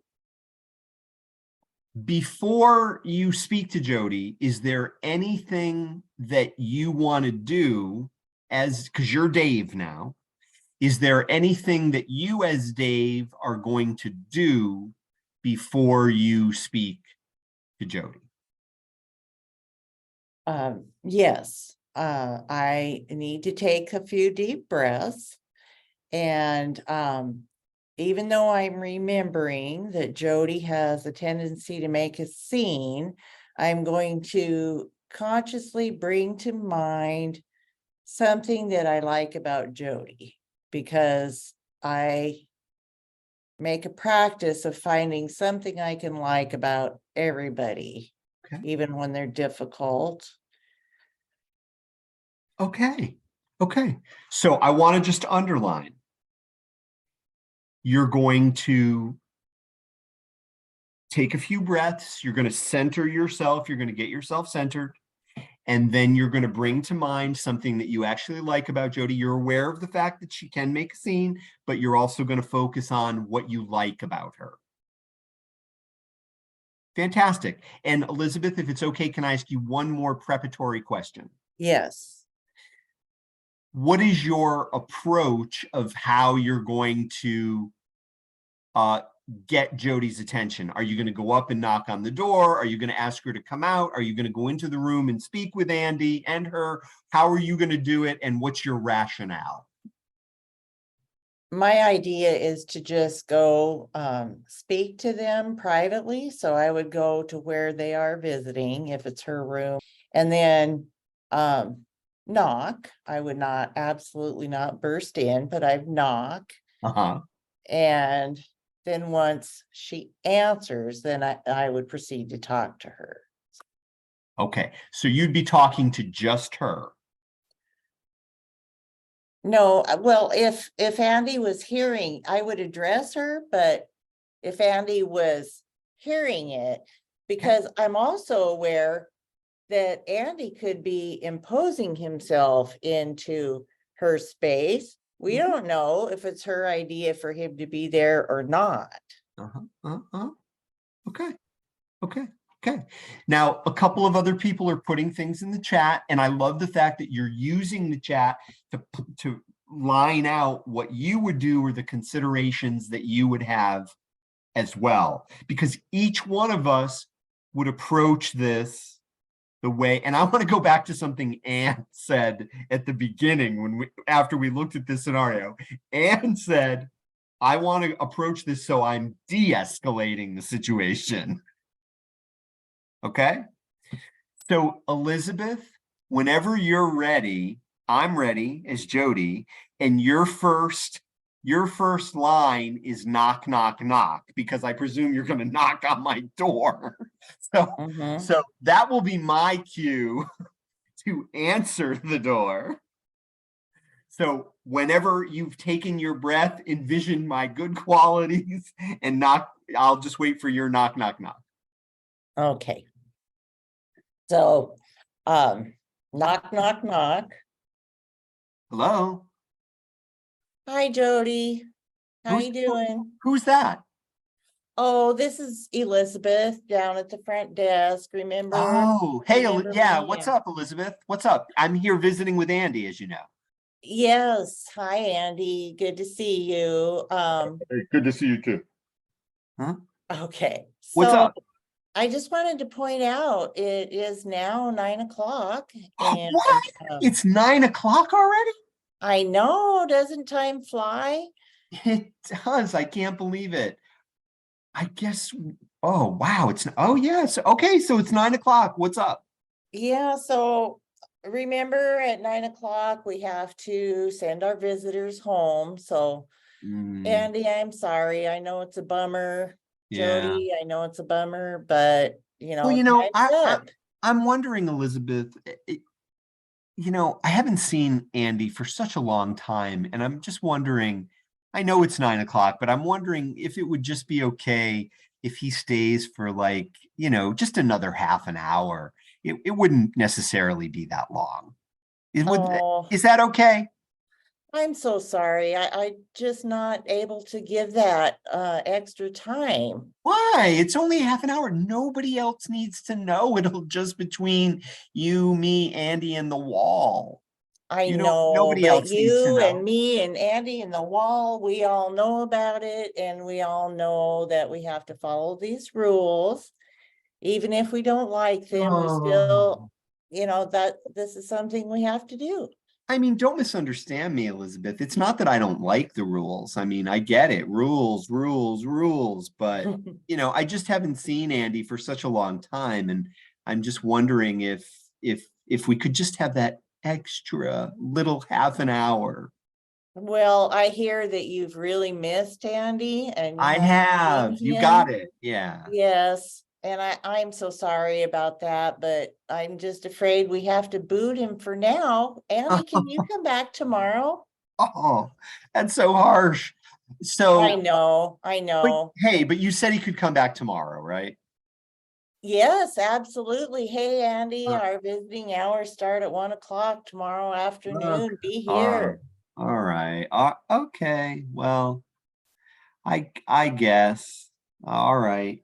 So can we just have like another minute or two and then I'll come down to the lobby with him? Yeah, tell you what, I will go away, and then the two of you right now, please start walking down to the front door and say your goodbyes on the way. Okay. So I will give you privacy for that, but I do need thank to you. see the two of you at the front door in 1 minute. Oh, okay. All right. Well, I guess until tomorrow. All right, Elizabeth. Yeah, all right. We'll be right down. Okay, thank you so much. I really appreciate you cooperating, even though, this is a tough situation. Hey, we're in it together, right? Absolutely. Okay. All right. Yes. So what I'd like everybody to think about for one moment, and please use the chat. Elizabeth, thank you so much for jumping in and for demonstrating. Let me just ask you folks, I want you to think about just for 1 minute, if there was one strength that you were going to identify that Elizabeth brought to that conversation. And I can honestly, to tell you the honest truth, Elizabeth, I can think of several that you brought to it, but I'm just asking folks to identify one. If there's one strength that Elizabeth brought to that conversation, what is that strength? And please type it in the chat. And Elizabeth, what I'd like you to do is, as you look at these particular strengths that people are noting in the chat, which one of them jumps out to you most, and which one's most important to you? And then if you can comment on that, I would appreciate it. So which one jumps out to you most, and which one is most important to you? So thank you, folks. I can see that you're really giving this thought. You're being specific in terms of the strengths that you're identifying. I've noticed a couple of people have put patience, which is definitely a skill. Yes, I think when I'm hearing when I see compassion, I really appreciate that, because I do have compassion, and I guess it really feels bad to me when if I have say, I'm not in the situation anymore, but I was for so many years. Like a student or student's parent or colleague or somebody would assume that I wasn't being compassionate when I was just holding the line, just like we did. Yeah. So compassion and coming across as compassionate is meaningful to you because A huge value. Well, again, I can say as Jody that I experienced it tremendously. I experienced great compassion for you, and I will throw out something else that I experienced too. And if you agree with this, type an A in the chat. If you observed this, and Elizabeth actually just mentioned it. I experienced great compassion and many other things too, Elizabeth, but I experienced great compassion and remember, if you agree with this, type an A in the chat. Elizabeth maintained the boundary. She held the line because I tried. I really tried. Only you, me, Andy, and the wall need to know. I tried, but she maintained the boundary. And all I can say is from my perspective, playing that little role, I never felt escalated. I never felt escalated. And Elizabeth, if it's okay with you, can I point out a strength that I experienced that you brought to it? Would that be okay? And then I'd be curious to know your reaction to it. Oh, yes, Jamie, I'm so glad you said that because I love that too. She offered the privacy while also holding the line as well. I'm going to go away and I'm going to let you have your private minute and I'll see you in the lobby in a minute. But Elizabeth, what I wanted to point out in particular, because you maintain this consistently throughout, was your compassionate tone of voice. Even when you told me, no, you can't have that half an hour, you still communicated that to me with great compassion and with great respect. And especially when you reflected back to me that you knew how important this visit was for me. When she said that, I had nothing to fight about at that moment. So Elizabeth, any thoughts, any reactions to that? I just wish I'd had all these skills, like 20, 30 years earlier. Yes, thank you. The hard one. They are a hard one. They are. They take practice. They take practice. All right. So folks, if we had more time, and sadly we do not, but if we had more time, there's a lot more we could focus on in regard to that particular scenario. And there are many ways that could have been handled. Elizabeth demonstrated a really beautiful use of tone of voice, of compassion, of being attentive and listening to what's going on, and also of reinforcing cooperativeness. Because Jody kind of spontaneously said, well, we're in this together, because I actually felt that way.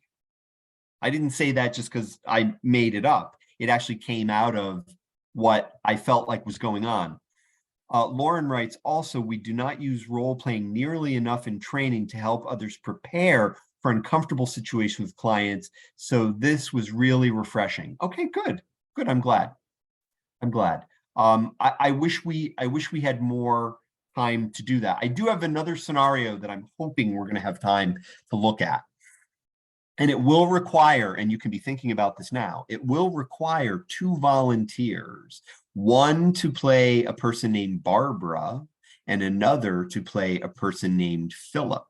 So I just throw that out there. All you have to have is working audio. You don't have to have any kind of acting skills. It's just a script that's written out that we're going to read it out loud. So I just throw that out there for you to consider. I'm going to share my screen with you again briefly. And I'm going to ask you to keep in mind these 7 principles for effective, and I'm going to change the title of this slide to verbal and nonverbal intervention. And the reason I think it's important to say that is because of what we talked about earlier, where nonverbal, in terms of point number 3, watch your body language, nonverbal communication is very powerful in situations of de-escalation. So again, the idea of remaining calm, if it's appropriate and it's safe to isolate the individual, be very attentive and aware of your body language. When you are speaking, keep what you're saying simple. And again, and I thought Elizabeth did a beautiful job of using reflective listening. She was really listening to what I said. I felt like she was trying to understand the situation. And sometimes silence can be very helpful because the person needs to reflect on what's being said to them. And then watching your paraverbals, the speed with which you're speaking, the tone of your voice, and the intent behind those things. So these elements can all really combine to help with verbal and nonverbal, effective verbal and nonverbal intervention. So again, just some other elements for you to think about in terms of how you're using your voice and your body language.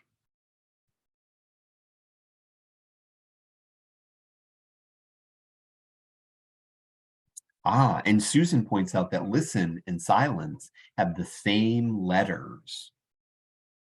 Spelling is not really my forte, so I might not have made that observation, but I appreciate the fact that you made it. So thank you for pointing that out. It's a good way to remember them. And they are kind of related, listening and silence, absolutely.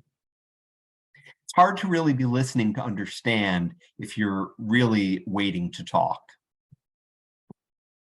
So I mentioned this model, this ABC model. And we're really only going to touch on this. One thing I love about this model is that it's entirely subjective, meaning that it's based on where you are at any given moment and what you are observing in these 3 domains. So the A stands for affective state. What feelings is the person showing? How are you seeing them on an affective level? Their behavioral functioning, how are they functioning physically, how are they interacting, and see their cognitive state, their thinking, their speech, is what they're saying making sense. I shared this model with you for consideration and perhaps for adoption, that this can be a very effective way to quickly assess a moment or a situation that can inform how you may proceed going forward. And you would just simply ask yourself, what's the affective state like? What's the behavioral functioning like? What's the cognitive state like? And how would you describe it? Now, I'm going to invite you to put this into practice.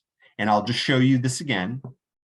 Affective state, what are the feelings the person is showing? B, behavioral functioning, what is their physical interaction like? And cognitive state, what is their thinking, their speech? Are they making sense? Okay, so we're going to put this into practice. And what I'd like you to do is I'd like you to create a momentary snapshot of either A, affective state, B, behavioral functioning, C, or cognitive state. I'd like you to pick one of those 3, A, B, or C, and I'd like you to do a quick snapshot. How would you describe the domain if you were describing me, your trainer? We've been together for almost 3 hours now, almost 2.5. We're nearing on 2.5. If you were going to pick A, B, or C, how would you describe applying that model subjectively? Lauren is looking at it through her lenses. Okay, so if you were going to pick A, B, or C and apply that to me, your trainer, your facilitator of this learning community conversation, just type out how you would describe either my affective state, my behavioral functioning, or my cognitive state? And just put that in the chat. And this is just for you to subjectively apply that model.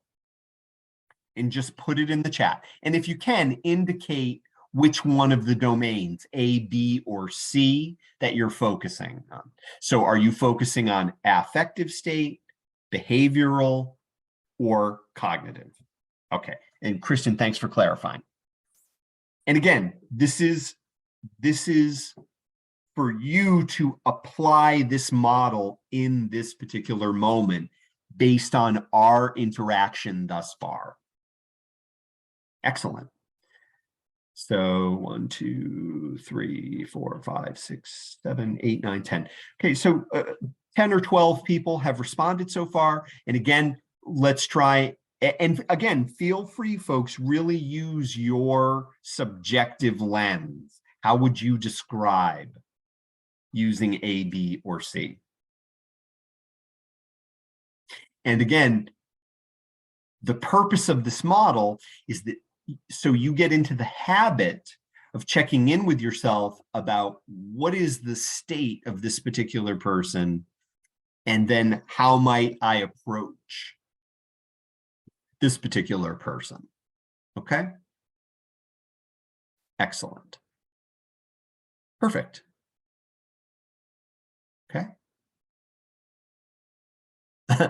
Sherry writes, it's really hard for me to separate them. Understood, Sherry. Understood. It's an opportunity for practice. Do the best that you can. We're all in this learning community together. Excellent. What I'd like to invite folks to consider is, if you get a chance before the conclusion of your day, if you get a chance, attempt to apply this to somebody that you just happen to observe in a particular situation. So just so that you know it's a tool, that you can use it, and the thing that I really want to underline, it's based on your subjective take. It's based on your subjective take.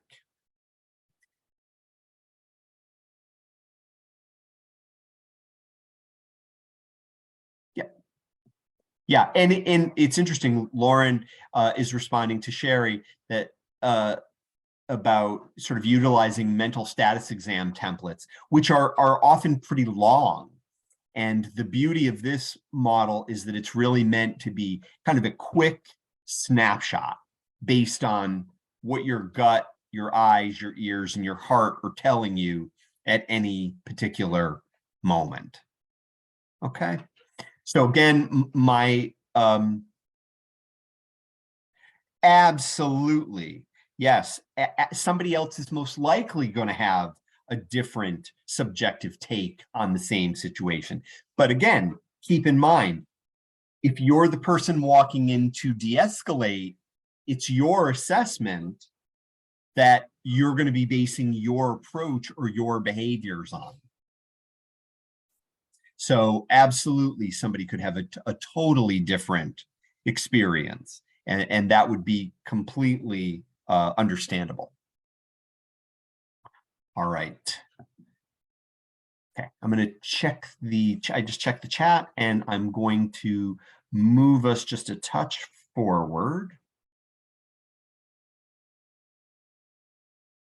So we've come to the place of the second scenario, which is great. I'm so glad we're getting to do this. And this may, in addition to just a couple of other bits of information, this may be a bit of the last work that we focus on. And you know, you can be thinking about this ABC model as well as you listen to this particular scenario, and specifically focused on Philip at this particular point. All right, so I'm going to stop sharing my screen for just a moment, and I'm just going to ask, is there anyone who has a working microphone and would be willing to unmute and read the part of Barbara, the receptionist. Is there, and again, you don't have to act, all you have to do is read what's on the script. Oh, okay, so Armin, excellent. Excellent. So Armin will be Barbara. And is there anyone who's willing to unmute and be Philip, the client? And again, it's just, okay, Denise, you're game. All right. Okay. So Denise, can you just test your mic for me just so I can hear your voice? Testing 1, 2. Perfect. Super. And Armin, let's just do a test. Testing.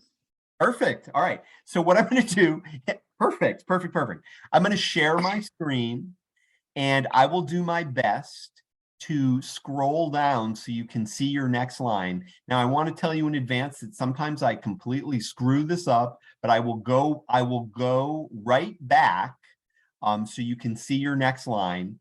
And Armin, you are going to read Barbara, and Denise, you're going to be Philip, okay? The client. So I'm going to share the script and I'll just read the a little introduction and then we can take it from there because Philip has the first line. And Armin and Denise, can you just confirm that you can see the script and the type is large enough for you to read? Oh, yes. Okay, good. Okay. Denise, is it okay for you too? Yes. Okay, good. I just wanted to make sure. Yeah. Okay. All right. So Philip, a Housing Works client, presents at the reception desk stating he has an appointment to see his clinician. Barbara, the reception staff, informs him that his appointment is not until next week. I'm here to see John for my appointment. What's your name? My name is Philip Thomas. Philip, 1L, and you'll always spell my name wrong. Hi, Philip. I see that your appointment is not until next week. No. That's not right. I have an appointment with John today. My name is FPFLPH. Check the spelling of my name in your computer. My appointment is today. No, Philip, I see here it's for next week. You are going to have to come back next week for your appointment with John. No, I'm not coming back next week. You think I got time to keep coming back here? My appointment is today. My name is PHILIP. Check how my name is spelled again. Sir, no matter how your name is spelled, John is not here to No. you. I'm sorry. You'll have to come back next week for your appointment. No, bitch! This is some bullshit. You got to do something for me right now.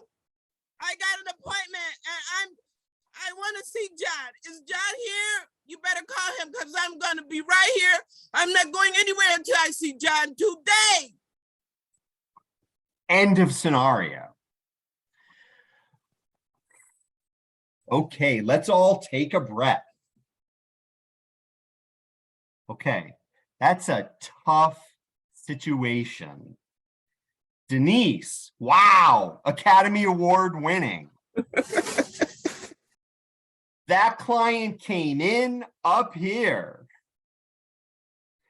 So let's pause a minute because we're taking a breath. That was a little intense, right? That's an intense opportunity at the reception desk. So let's pause a second and let's think about the ABC model as it may apply to Philip. So if we think about his affect, what affect is he showing and maintaining throughout the conversation? What do you think? What affect? High upset, Jennifer writes in the chat. Frustration, anger, yes. Frustrated, hostility, confusion, frustration, anger, yes. Absolutely. And consistently throughout the conversation, right? Consistently throughout the conversation. Now, what about, so that's affect. What about B, behavioral functioning? Yeah, and Melissa writes confusion as well. What about B, the behavioral functioning? Aggressive, pacing, a lot of violence, verbally shouting, yep, yelling, cursing, yep. Upset and confused, yelling, shouting, repetition, tense, anger, frustration, absolutely. Again, very well captured. Yelling, great. And what about the cognitive functioning? And I think some people have already alluded to that by saying there was confusion. So what about he's in fight mode, he doesn't feel heard?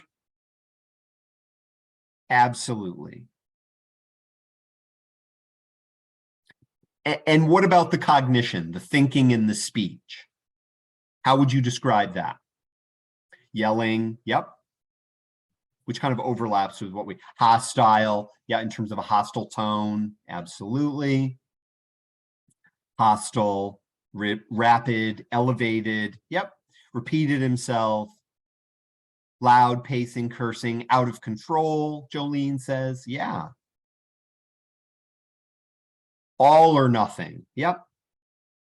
Super, super. Elevated, absolutely. So let me ask one other question in regard to Philip. Singularly focused. Shannon, you read my mind. What was the singular focus? What did Philip keep going back to? What seemed most important to him? What do you think? And you can put it in the chat. How is his need to see John? And the way his name was spelled. The way his name was spelled. The way his name was spelled. The spelling of his name. Now, yep, that his name was spelled correctly. Okay. So, you know, Barbara, Armin's role. Armin, do you want to say a little bit about sort of what that was like for you in the role of Barbara? It's interesting. I felt that it made me empathize with more with some of the secretarial staff at my job, because we have a lot of situations like this that come up that they share, but being on the receiving end of it in this scenario, like, helped me understand more their perspective. Understood. Thank you so much. Thank you. And Denise, if it's okay, can I ask you a question too? Would that be okay? Yes. So Denise, given that you had the opportunity to play Philip, I'm very curious because I felt like you really kind of understood how important this was to him. Yes. And my question to you is if there was something that could have helped you to calm down, that Barbara could have said or done, what might that have been? From Philip's perspective, what if there was something that Barbara could have said, the receptionist, or done that could have helped you to calm down? Because you came in already like, and that's a possibility, right? A client can come in that kind of state. So if there's something that Barbara could have said or done that would have kind of helped you to calm down, what might that have been? I'm very curious from Philip's perspective. Reassurance. I didn't feel as if she reassured him that he was going to eventually see John, maybe not today, but maybe another day. I mean, make an appointment to see John on another day and reassure him that his name would be spelled correctly. Just reassurance. He needed reassurance. Okay. Thank you. Thank you. Thank you. Thank you so much. And thank you for putting it that way, Denise. And I'm wondering if there's anybody who'd be willing to unmute and to suggest what you might have said to Philip to reassure him. Hi. Hi. Go ahead, I Dua. will. Yeah, go ahead. Yeah. Well, And Dua, just say it to me as if I'm Philip. oh, okay. Well, it looks like you have an appointment on an upcoming appointment.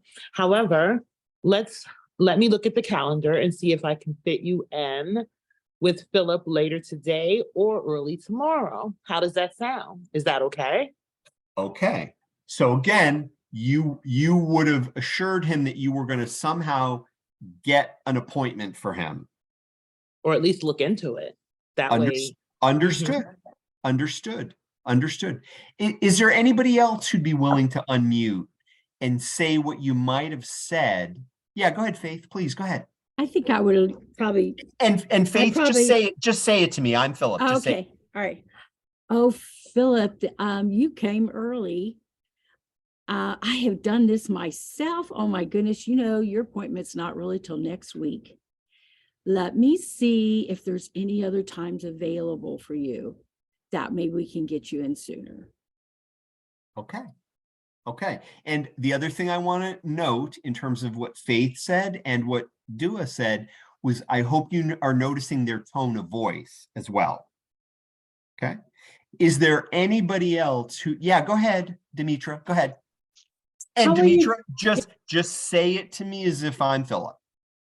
Philip, how are you today? Because obviously you're coming angry. So how are you? Well, I'm really upset. Oh, I'm sorry to hear that.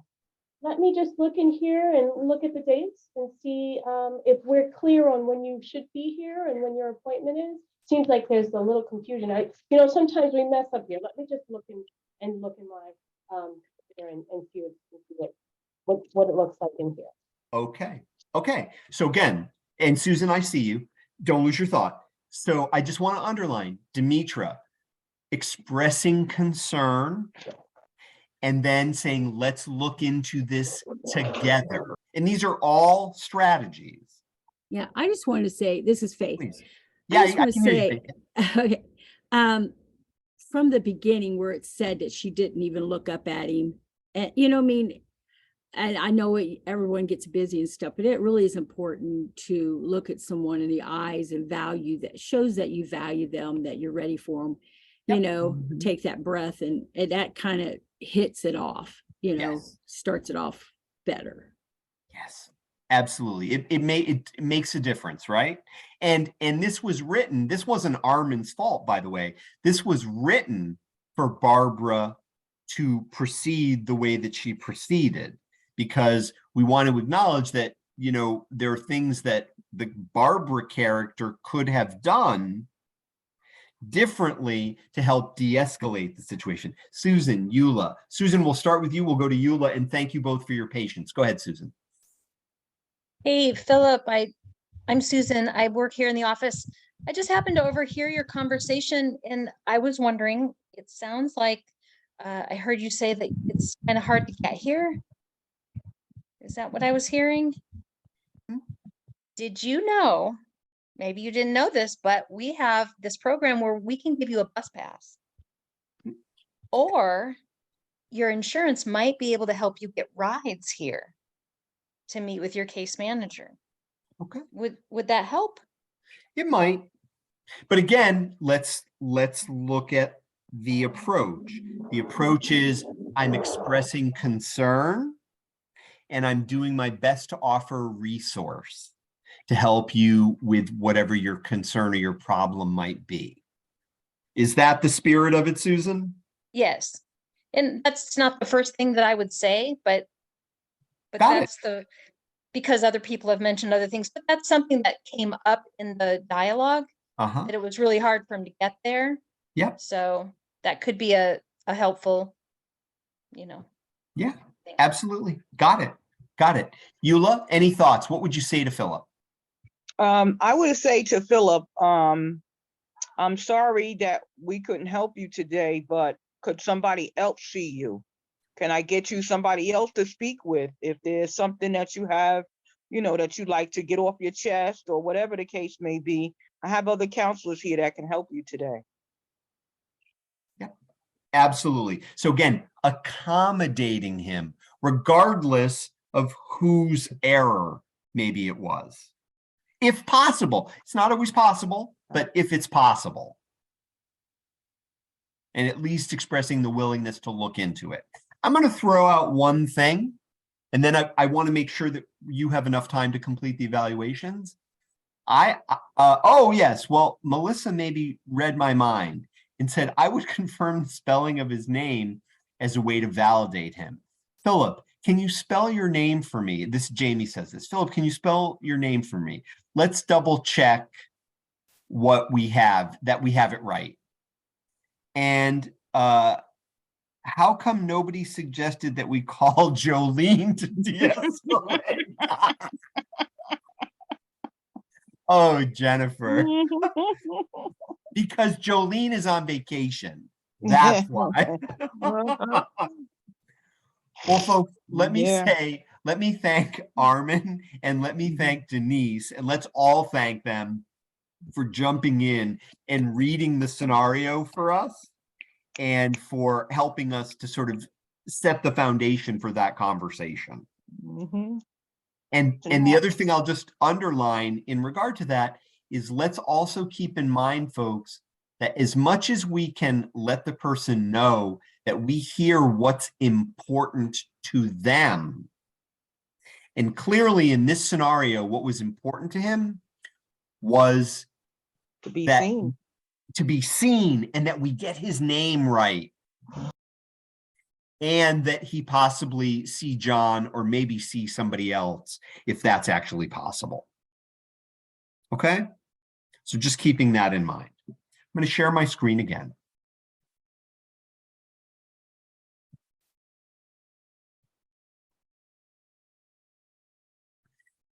So a couple of final thoughts as we start to bring our conversation to a conclusion. Because remember, if there's one thing I want you to walk away with from this particular conversation, and again, I want to thank everybody so much, and I'm going to say it again later, but I want to thank everybody so much for jumping in, for sharing your examples, for what you've brought to the table in terms of this conversation, because that is what actually makes this a valuable and rich and hopefully relevant and useful conversation. Is I want you to link forever de-escalation and your wellness and your self-care. First and foremost, safety for all, for you, for your colleagues, your team, and for the patients and the clients. And that your individual current state of self-care and wellness has an impact on your team. And certainly the patients and the clients, but it also has an impact on your team. And that de-escalation is a team process. It's not Jolene or anybody else getting that ring or getting that knock, going down, de-escalating, and then going back to work. And again, I know that there are limitations that often cause that to be the dynamic.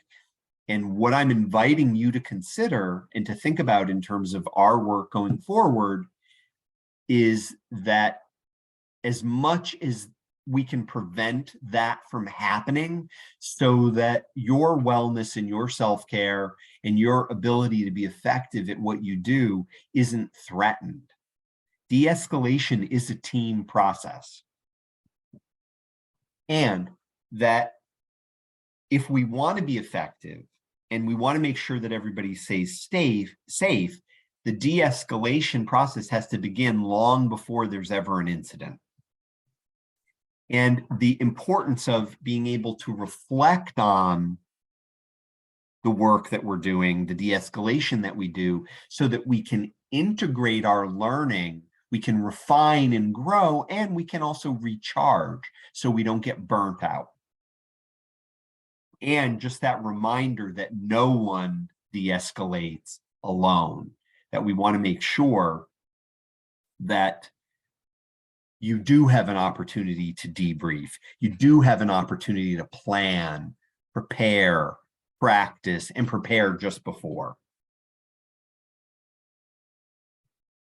Also, knowing yourself and knowing how stress shows up in your body, in your spirit, and in your reactions, the way you relate with other people, so that you have a clear understanding of what your needs might be and what you need to do in order to be in that state where your mask is on first before you assist anybody else.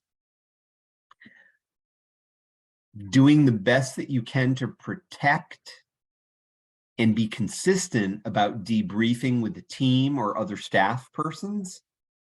And if you have the ability and the need to take time away, and you maybe aren't able to do it right at that particular moment, but maybe you're able to do it in the future as a way of having an opportunity to reflect and recharge. And some people have very effective and supportive supervision, that you use supervision or trusted colleagues as a way to debrief and to make sure that you're not de-escalating alone.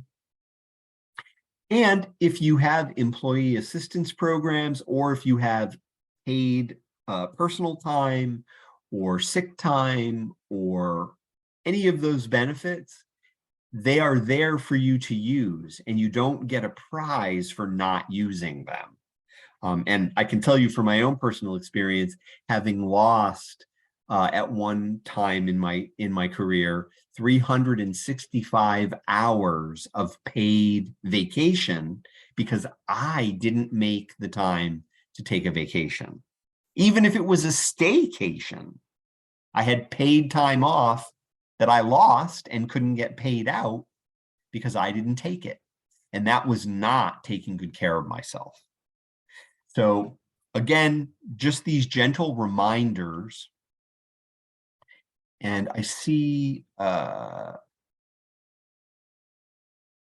okay, Lynn, thank you for your very kind words. Oh, and Yvonne, of course, EPAs are they're a very beneficial and I think underutilized resource. I'm going to ask everybody to just take a nice deep breath and just let it go.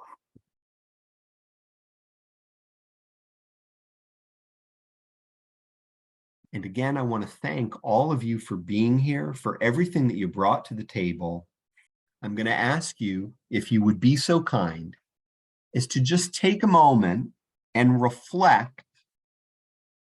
If you could describe your experience of our time in the learning community together today, and this is yours, this is like the ABC model, it's entirely subjective.